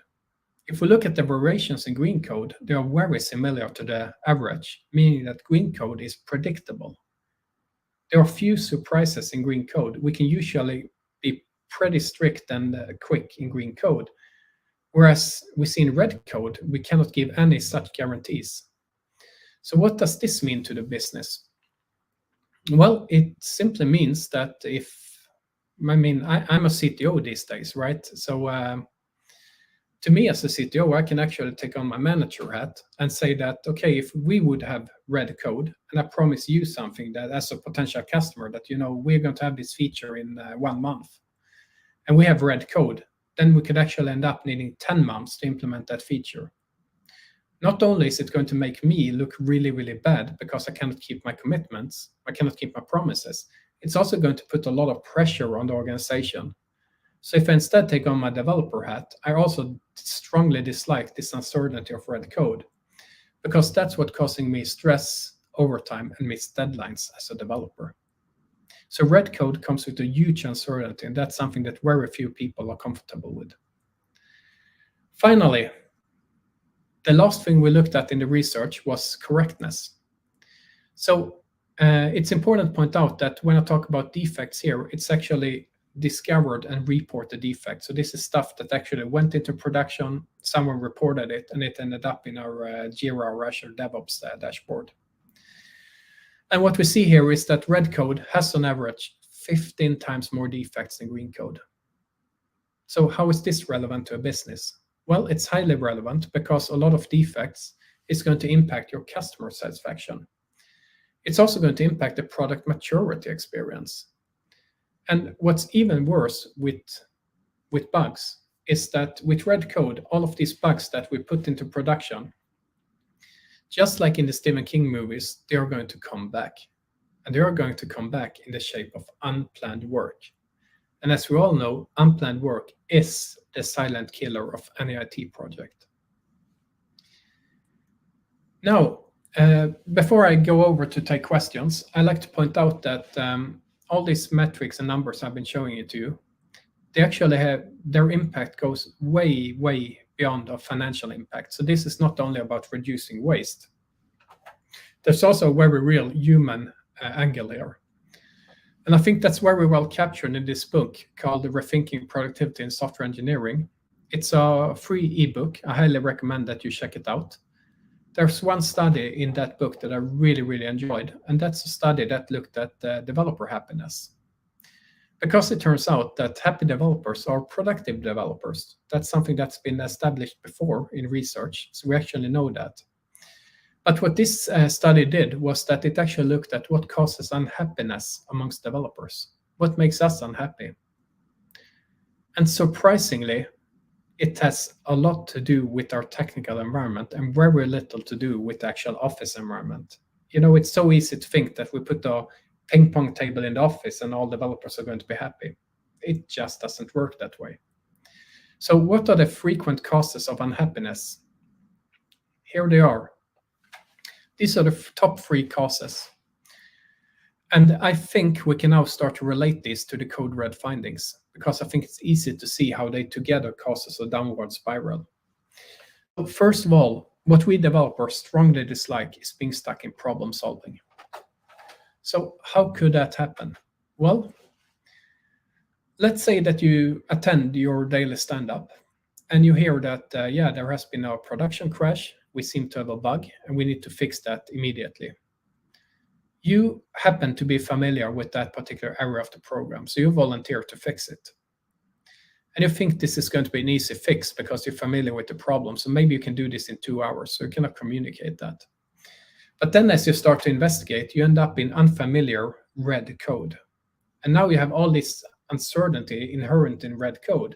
So what you thought is going to take 2 hours, you end up needing 2 weeks. That's being stuck in problem solving. It's extremely frustrating. It also puts a lot of time pressure on us because we thought we could fix this quickly, and now we have spent 2 weeks on it.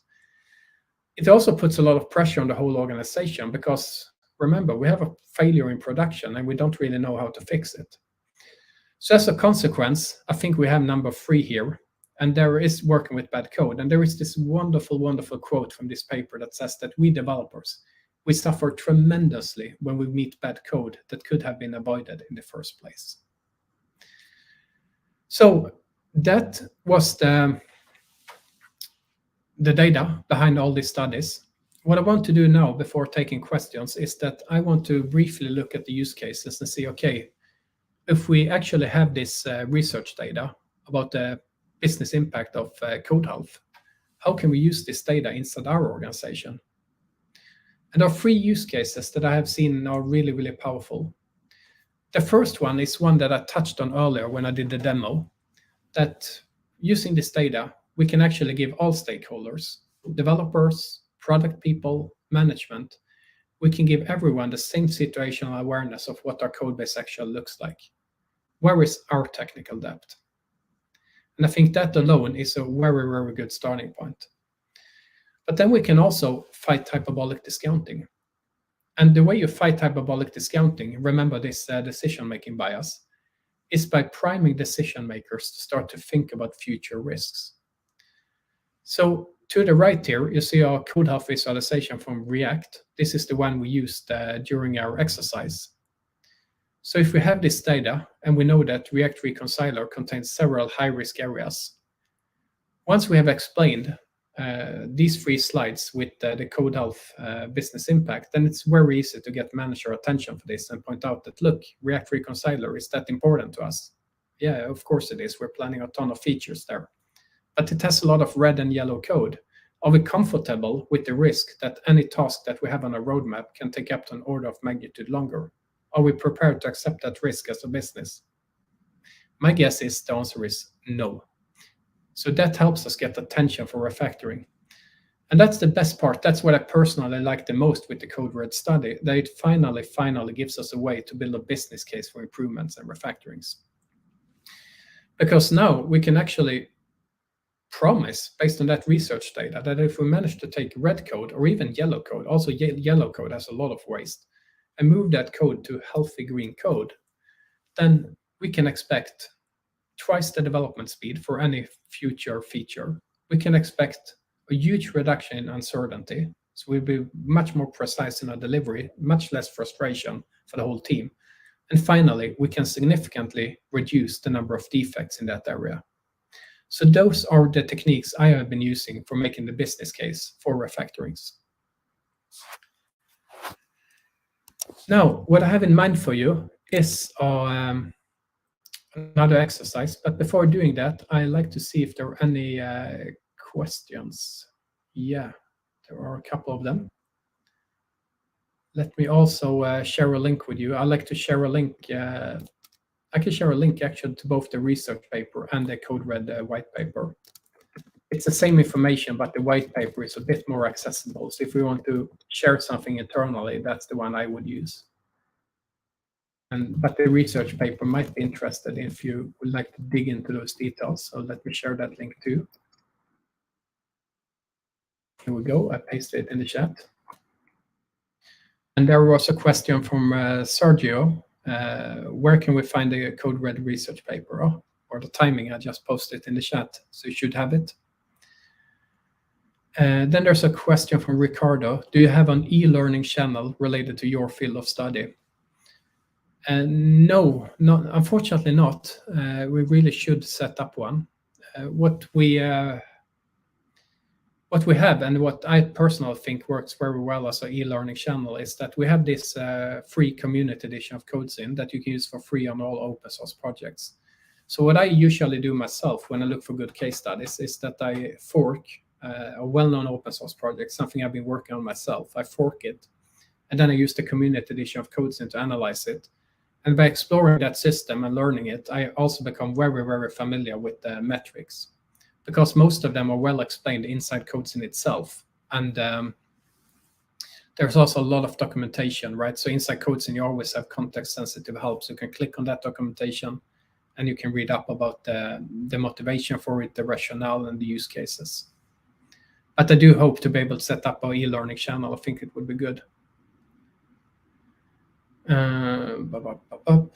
Which factor? There's another one from Rika. Which factors influence the implementation time in red code? What is common across those 9x features? So it's interesting. The short answer is, at this point, we simply don't know. We just know that the only commonality is that it's red code, and if you have red code, you have this huge variation and uncertainty. A couple of things that we did in the study was that we controlled, for example, the size of the feature in terms of lines of code. Because it's easy to think that, okay, these large features, perhaps it's because we wrote a lot of code or the feature was larger than the other features, but that's not the case. That's something we controlled for scientifically in the study. So if I can speculate a bit, what I think might be one reason is we actually saw a good example in React. If you remember that hotspot we looked at, where we saw it's red code, highly complicated, and written by mainly one author. My guess is that that person who has written most of that code can probably make a fix to that code as well with fairly low risk, right? It's still going to be complex, but they can probably manage. If someone like me comes in that's not familiar with the code and I'm going to make some changes there, it's going to be high-risk changes. So I think that the code familiarity could be one of the explanations for it. And it's actually a follow-up study that we have started. So I hope to have more details on that sometime next year. Let's see here. Then there's a question from Andre. Does CodeScene also capture potential security issues? That's interesting because security is, of course, also an important dimension, right, of successful software. Short answer is no. We don't directly look at security issues. So for that, you need other tools, security-specific tools. That said, there was a very fascinating study done last year on CodeScene. We weren't involved ourselves. We didn't even knew that this study is happening. But what the researchers did was that they looked for correlations between CodeScene's metrics and security vulnerabilities in lots of open source projects. And what they found was that, of course, code health correlated with security issues, hotspots correlated with security issues. And that's not super surprising because there is a correlation between bad code and security vulnerabilities. What was surprising, though, or not super surprising to me, but interesting, was that CodeScene also measures things like code familiarity and team structure. And what they found in that research paper was that there was indeed a correlation between code familiarity and the structure of the development teams and security vulnerabilities. So we always have this social side of software to balance as well. That's what I want to talk about next. Then there's one more question here from Val. When adding more individuals, there are exponentially more lines of communication that need to be maintained. That is why Brooks' law is so important. Yes, absolutely agree with that. And in CodeScene, you can actually measure Brooks' law. So I have a blog post on that too. So let me share that in the chat too. Just going to dig it out. So search is a wonderful, wonderful thing. Here we go. Brooks' law. Good. So here's a blog post I wrote a while ago. Let me paste that in the chat. Brooks' law. There are some screenshots and examples on how it looks in CodeScene in case you want to measure this. Then there's another question. How long is the free trial? It's I think it's 30 days.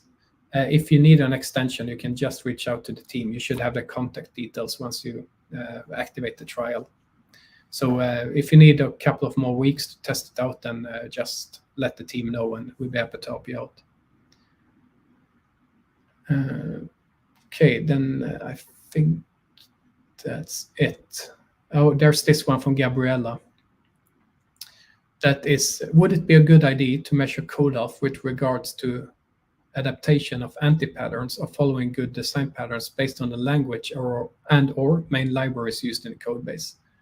One example would be to catch the complexity with hooks in React, which may cause unwanted side effects and coupling between components.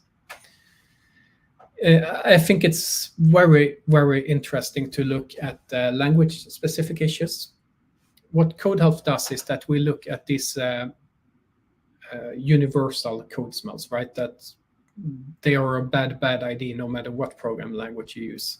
So you can capture a lot of things with these. But I think you could get additional insights by having language-specific detectors. It's an area that we are looking into. We have been doing a couple of experiments, and it looks very promising.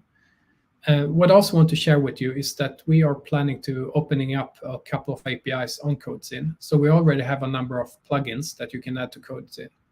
And I think this is really valuable because if you have low-level information around, perhaps you have a very good linter for React, for example. What you could do then is you can take that low-level output from that linter and you can hook it into CodeScene, meaning you would get all those findings prioritized through the lens of development hotspots and CodeHealth issues. So that can help a little bit on knowing where to focus. All right, let me check if there's anything else that I haven't answered.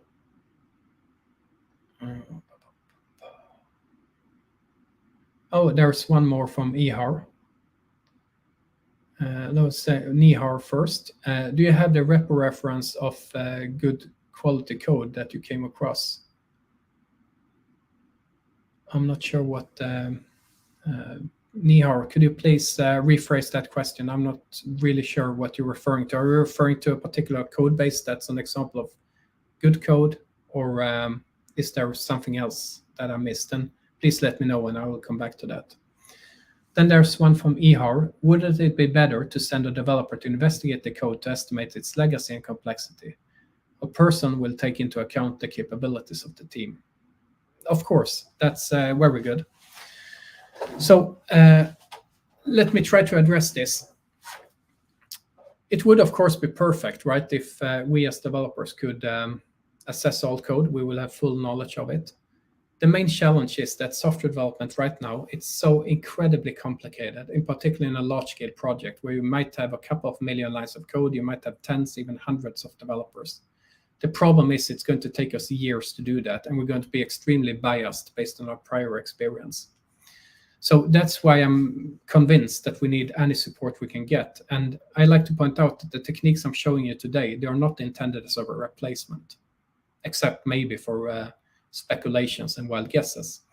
But the main use I see for these techniques is to help us as architects, as developers, to focus our attention on where it's likely to be needed the most. So anything that could be automated should be automated, right?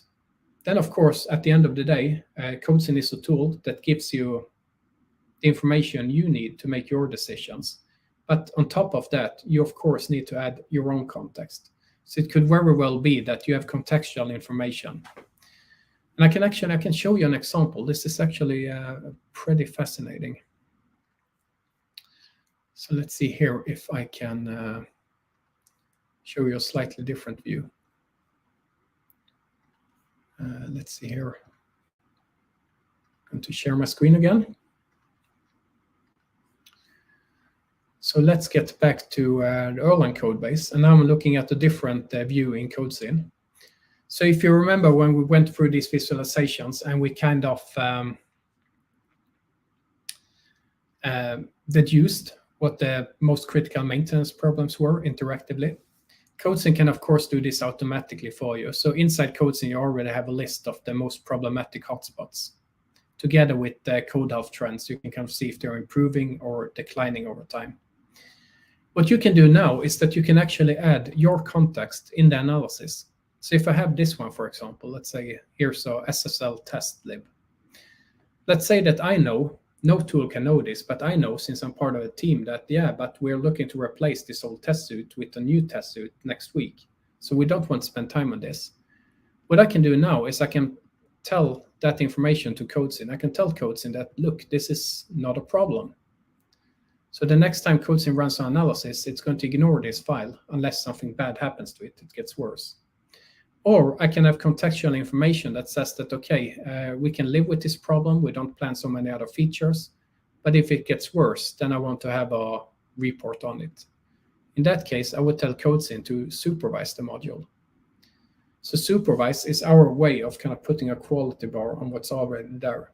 And if I kind of make this code worse, I'm going to fail the quality gates in the pull request checks, and I'm going to get the report that, look, this code got worse. So yeah, you can add some contextual information. With that covered, I like to dive into on other topic. But before doing that, I want us to talk about legacy code and knowledge distribution and code familiarity, all that stuff. To me, it's the most fun part of the workshop. But before doing that, I would like to make sure that you get the chance to test some of the stuff that we have learned about. So I would like to share a link to the next exercise. Let's see here. Let me see. And now that we are familiar with the metrics, we can do this really, really quickly. So let me paste the link, exercise 2. Here we go. Let me share my screen so I can show you what I have in mind for you. Here we go. So what I want you to do now is to compare two different code bases. This is a really, really complicated question, right? If you're responsible for two different products, I mean, where is most technical debt? Which one do you need to attend to? So what I want you to do now is to look at the hotspot analysis of Vue.js, which is like the competing library to React. And I would like you to use the code health view that you see indicated there in the screenshot and compare Vue.js to React and see in which code base, in your opinion, and based on this data, is the most severe technical debt. And to challenge you a little bit, I'm going to keep this exercise really, really brief. So you're going to get just 3 minutes to answer this ridiculously complicated question. Let's see if the power of behavioral code analysis enables us to do that. And please, please post your answers in the chat. Paste either Vue or React, depending on which code base you think is the most complicated. And see you again in 3 minutes. Good luck with the exercise.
All right, let's continue.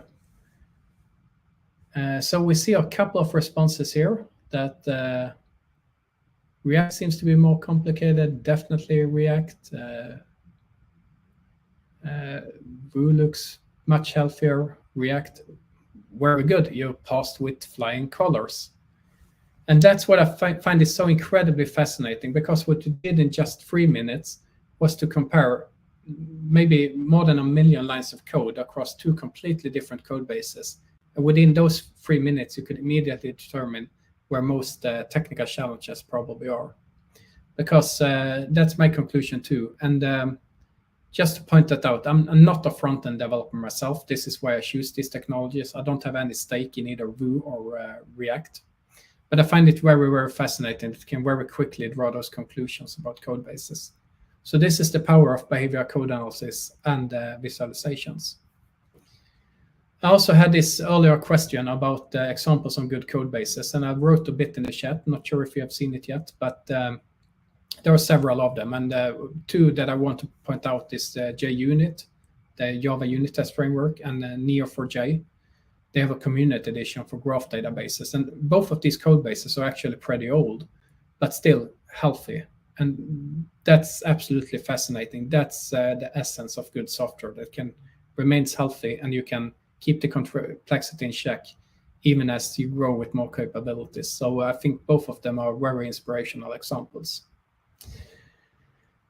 Now we have 25 minutes left in this workshop. Time really flies. So I want to use this time as wisely as possible. So I'm going to try to talk for maybe just 15 minutes and then make sure we have 10 minutes at the end for more questions.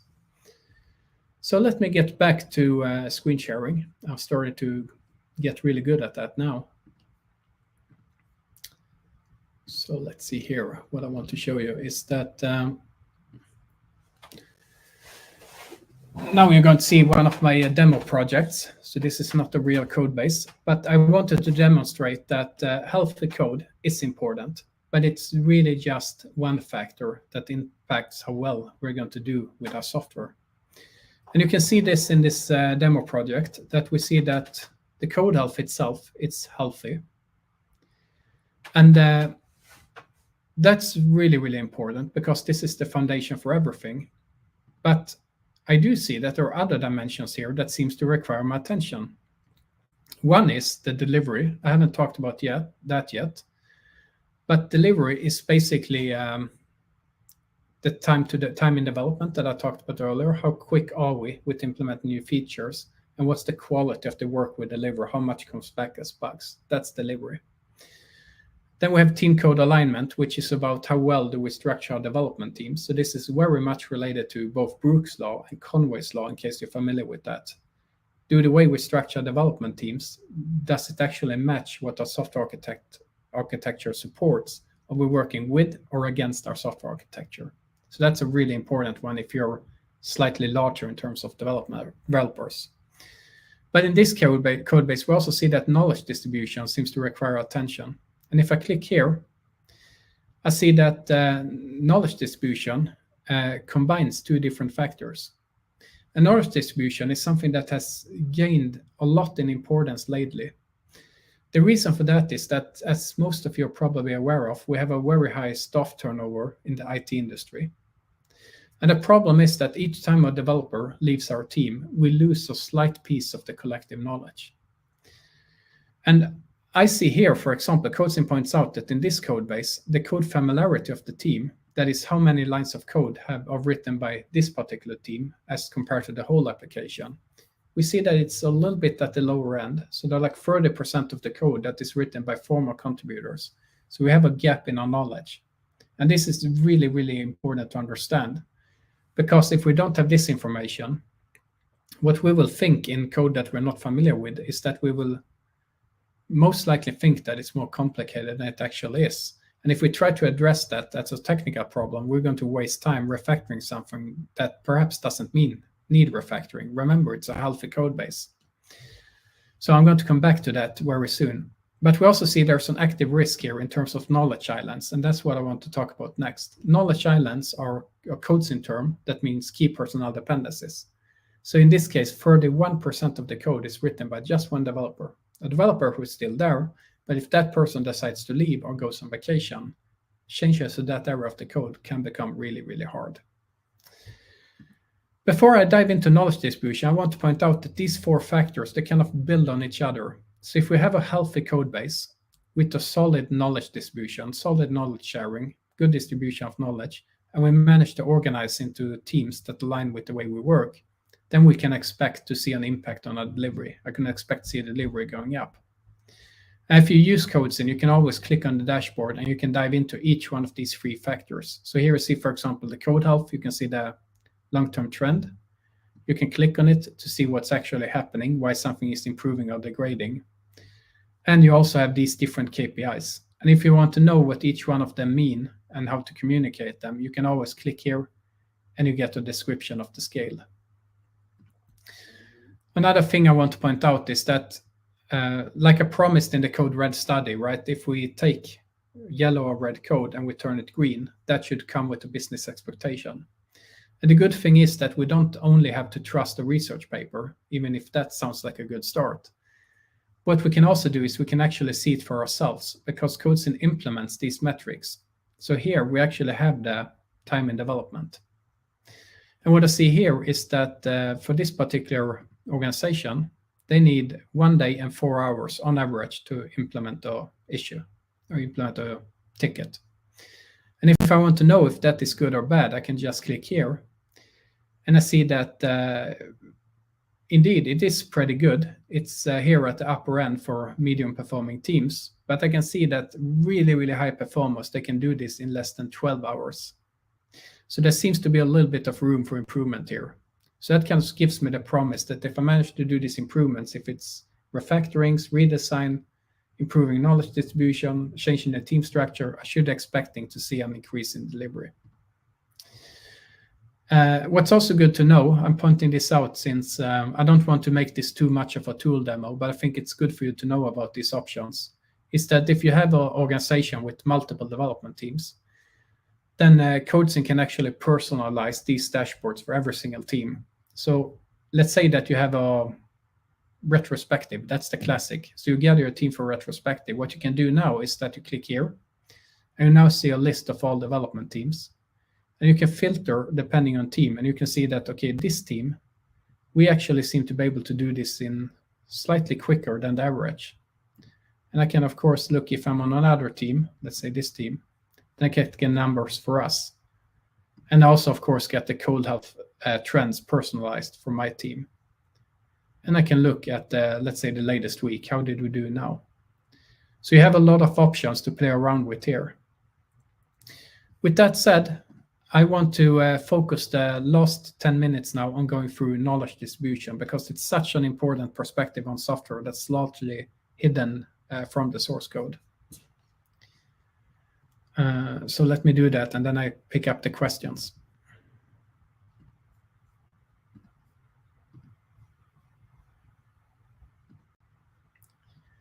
So let me open up my, wow. Let's see here, messing around with the slide deck.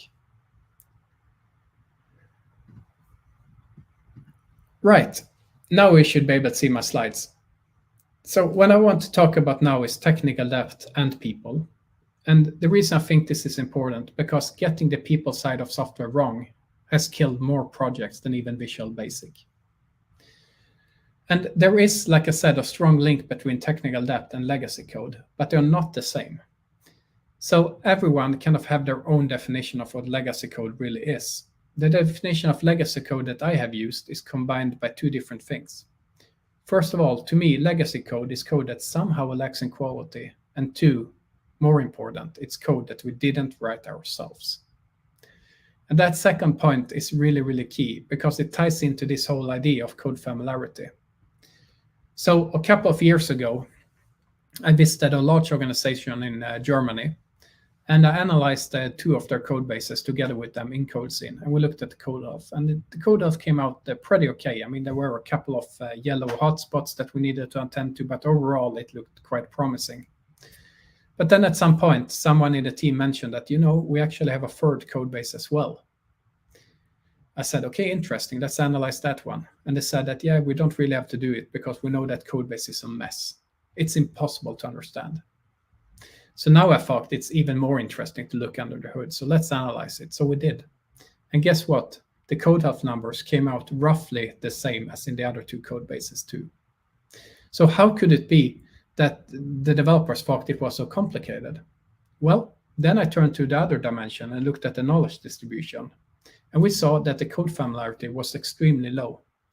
And then the team revealed that this code base was actually not written by them. It was implemented by a different part of the organization, by a team that had since been disbanded, and this team simply inherited that code base. So the reason the code was hard to understand had nothing at all to do with code health or technical depth. It was simply unfamiliarity. And a proper way of solving that would, of course, be a good onboarding, right, and time for learning. So that's really, really important to understand the root cause. In any case, this situation kind of made me think a bit. If it's that easy to create legacy code, how quickly can you take your current code base and turn it into legacy code? So what I want to do now is I want to show you a real-world example. I'm going to, again, quickly switch screen so I can demo in my a real project here. Let's see here. We're back to the Erlang code base. So I'm going to go to a simulation. It's on knowledge risk simulator, on offboarding simulator. So what you see here is the same visualization as you saw before. We still have all the different modules here. Only difference is that the colors carry a different meaning. The colors represent knowledge. And what I get to the right here is a list of all main contributors in this code base. And what I can do now is I can simply click one of them and see what's the impact if a particular developer leaves. So let me do that. Let me pick Mr. Green here. I know that's one of the long-time contributors. So all I do, I click the box here. And now I immediately see what's the impact. Where do I need to focus on potential onboarding? And I see that indicated in red, I lose some knowledge down here, right, in this lib source, some common part of the code base. So that's good to know. But what I really, really need to focus on is what happens up here in Beam. So if you're familiar with this code base with Erlang, you know that Beam is like the virtual machine, the one that actually executes the code. So it's a critical piece of the infrastructure for that system. And I see here that there is a couple of modules that I'm going to lose knowledge of, but the ones I really need to attend to are these two. Why do I know that? Well, because under the hood, what happens is that CodeScene looks at which developer has written which piece of code, and we sum that up, not to evaluate people, because I think that's definitely the wrong thing to do, but rather to highlight risks like this. So we know that if the developer that has written most of the code is going to leave, we're going to lose knowledge. We can then combine this with the technical metrics. So we know if that this code that we lose knowledge of, if it's a hotspot, then we know it's a high impact finding because it's very likely that we'll continue to work in that piece of the code. So it's relevant. And 3, if the code has low code health, then we know it's going to be extremely challenging to onboard a new developer. So if I tick all these 3 boxes, then I know I have a very real offboarding risk that I need to attend to. So what would I do in this situation? Well, it's obviously depends on your team and your context. What I would try to do is I would try to avoid this in the first place. And inside CodeScene, you can actually view a map of the knowledge distribution. So I would try to proactively identify these knowledge areas. And what I would then do is that I would probably pair up the main developer with another member of the team, and I would probably have them refactor the code together. So not only will that help distributing knowledge, by refactoring the code, I would actually mitigate a potential offboarding risk. So what I find fascinating is two things. First of all, there's so much more to code complexity than just the code itself. Social factors like code familiarity impacts how we perceive a piece of code. And second, the reason and rationale for refactoring a hotspot doesn't always have to be technical. It can also be related to knowledge sharing. So I use that as a driver for refactorings too. And I hope you found this last scenario illustrative. It's really just a hint on everything you can do with this behavioral data, but I hope it has inspired you to investigate the field in much, much more depth. And in case you want to do this, I have a bunch of material to help you dig deeper. I'm not going to spam you with links here, but there are a couple of things that I think, oh, I did the same thing again. I shared the wrong screen. I have too many buttons here. So let me try again if I can make it visible for you. Here we go. So if you want to dig really, really deep, then I have a whole book about it, Software Design X-Rays, which covers these techniques and many, many more. I shared a link to the CodeRed papers, so you should have them in the chat. And then, of course, everything is implemented and automated in CodeScene. So I do hope that if you find these techniques useful, that you consider to take a deeper look at CodeScene.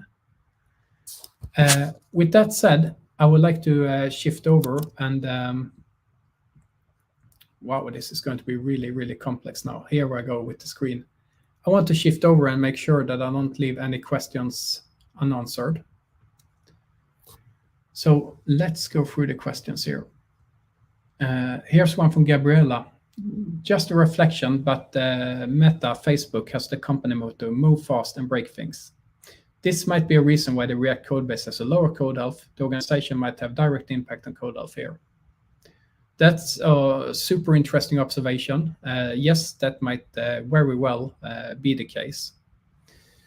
I personally think that I'm not a super big fan. I mean, despite being a startup founder myself, I'm not a super big fan of the move fast and break things simply because it doesn't work.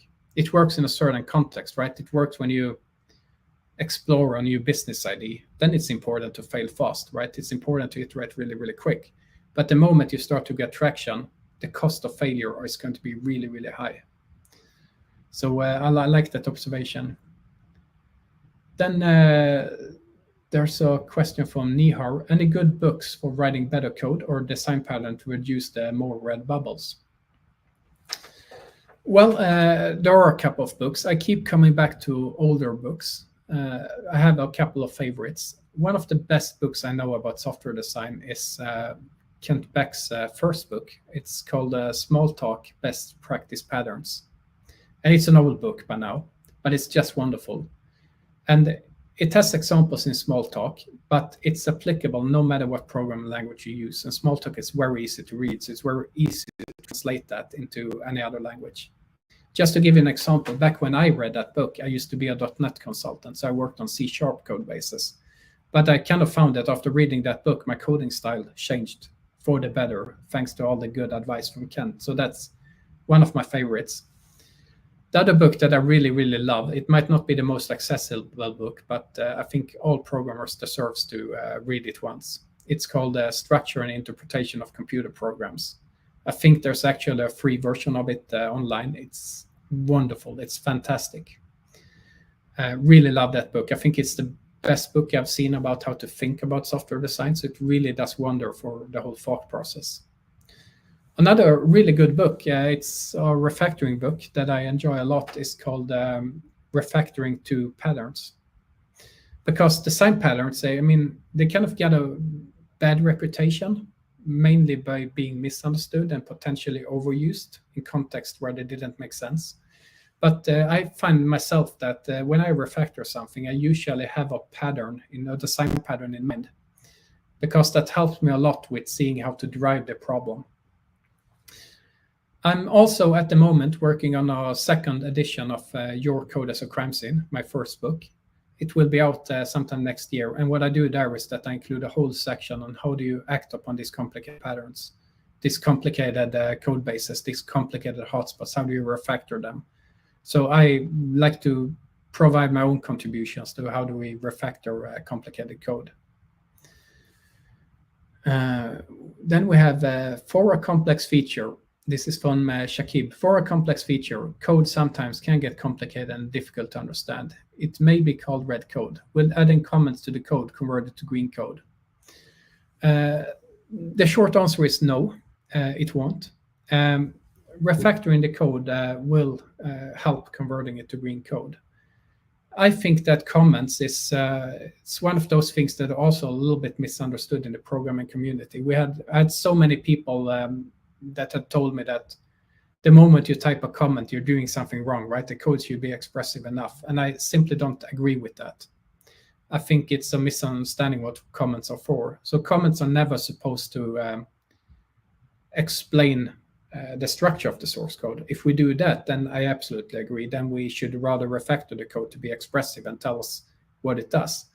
But I find comments invaluable in sharing all that context that I cannot see in the code itself, like why did we choose this algorithm? Why is it implemented this way? What's the business pressure?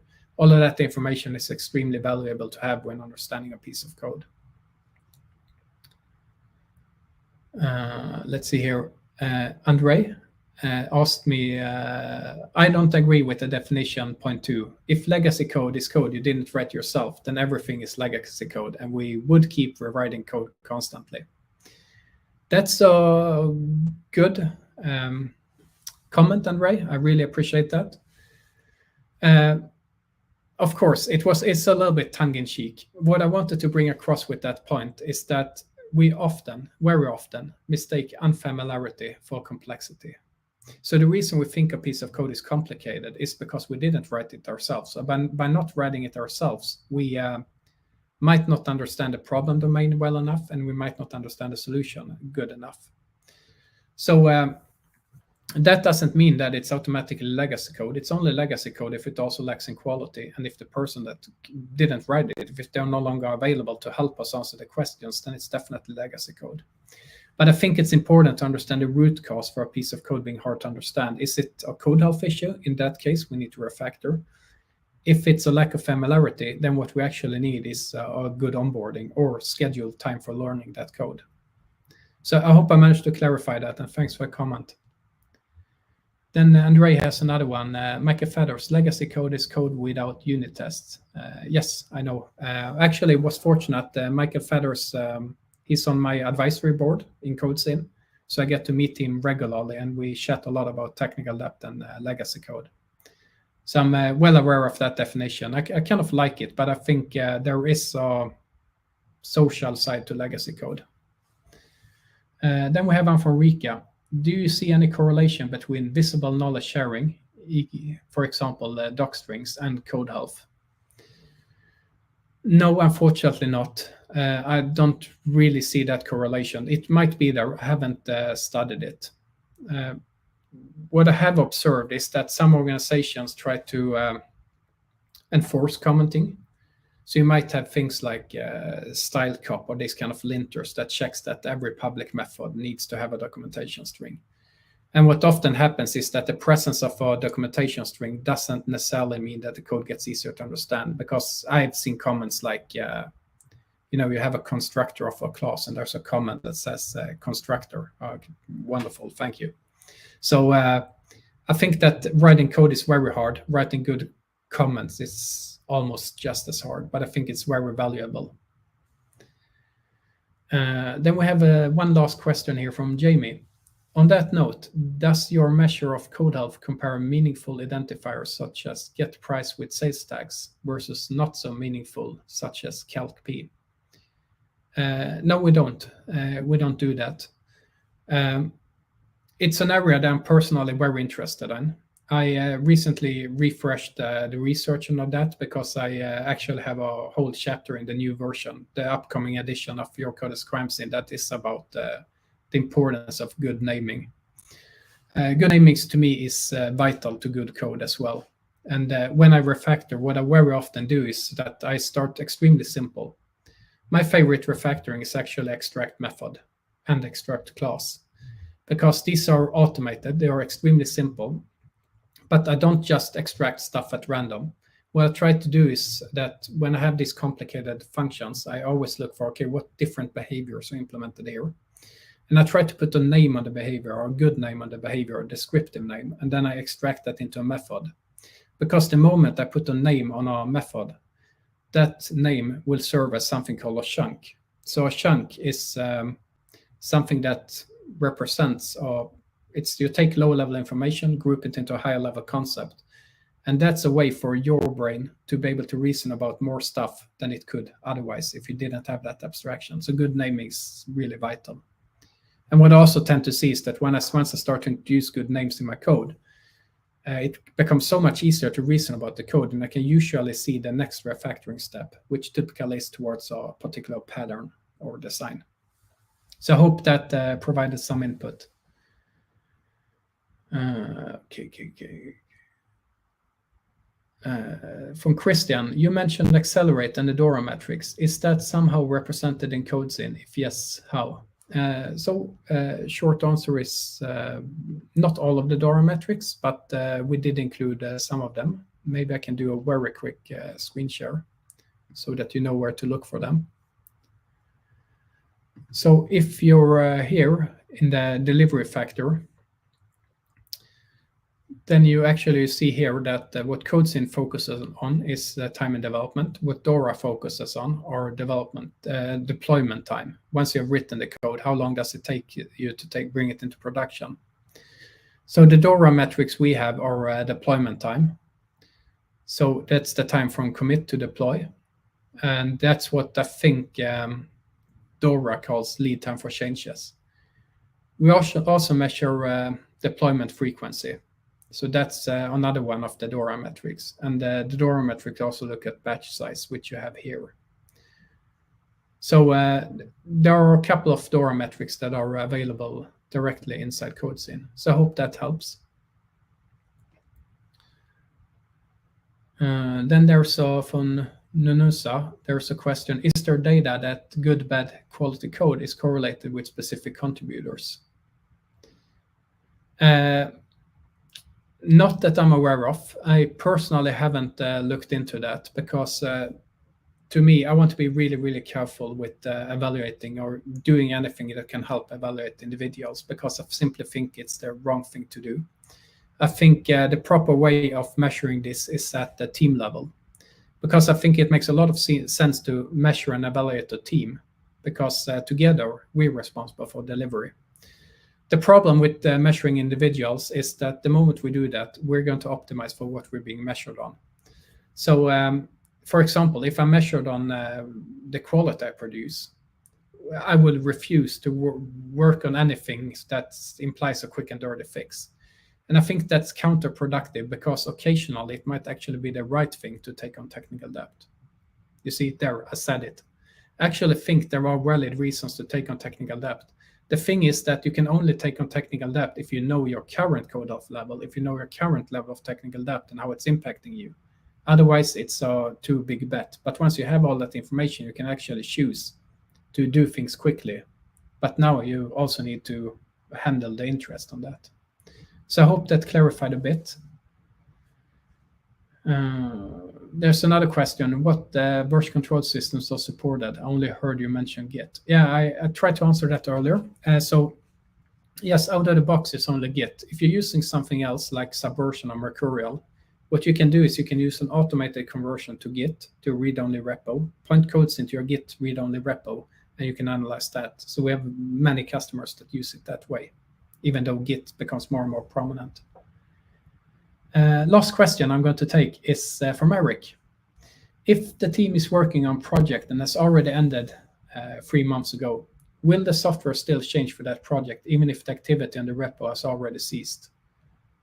No, it won't. So if you're not doing any development, I mean, all the metrics will kind of stop there. It will be frozen in time. And the moment you pick up the development activity again, then they will continue to tick. What I think is important to point out here, that actually brings me to one of the use cases I haven't spoken about, but all this analysis and visualizations, one very, very strong use case is onboarding. So back in the day when I used to work as a consultant, I frequently worked with different companies. And that meant that quickly I understood large amounts of code. And that simply wouldn't have been possible without having the hotspot visualizations, the code hub visualizations, and all that stuff. Also in CodeScene, there's something called a knowledge map. We can basically get, it looks like the hotspot visualization, but instead of pointing out the development activity and the code health issues, it points out who are the main developers behind each piece of code. And that's something I used a lot to know just who should I ask questions to if I want to know something about this particular feature or this domain. So it's extremely important if you pick up that project again, run it through CodeScene and use that to onboard and refamiliarize yourself with the code. All right, I think I actually managed to take most of the questions. I hope I didn't skim over anyone. But for now, I want to take this opportunity to say thanks a lot for listening to me, and may the code be with you. Thank you. Thank you, Adam. Thank you. Thank you for joining us, and thank you for the presentation and for lots of interesting concepts and everything. And yeah, it's actually it's not as scary, I guess, anymore, because usually when someone says a bunch of legacy code, like an unfamiliar user base from someone who moved to Thailand and became a monk, and so I mean, lots of interesting things were covered. And yeah, thank you once again for the workshop. And I wanted to mention that we will have a link going out with the YouTube stream. So we, besides our platform, we also restreamed it to YouTube, and basically anyone can share this workshop with anyone who they want. So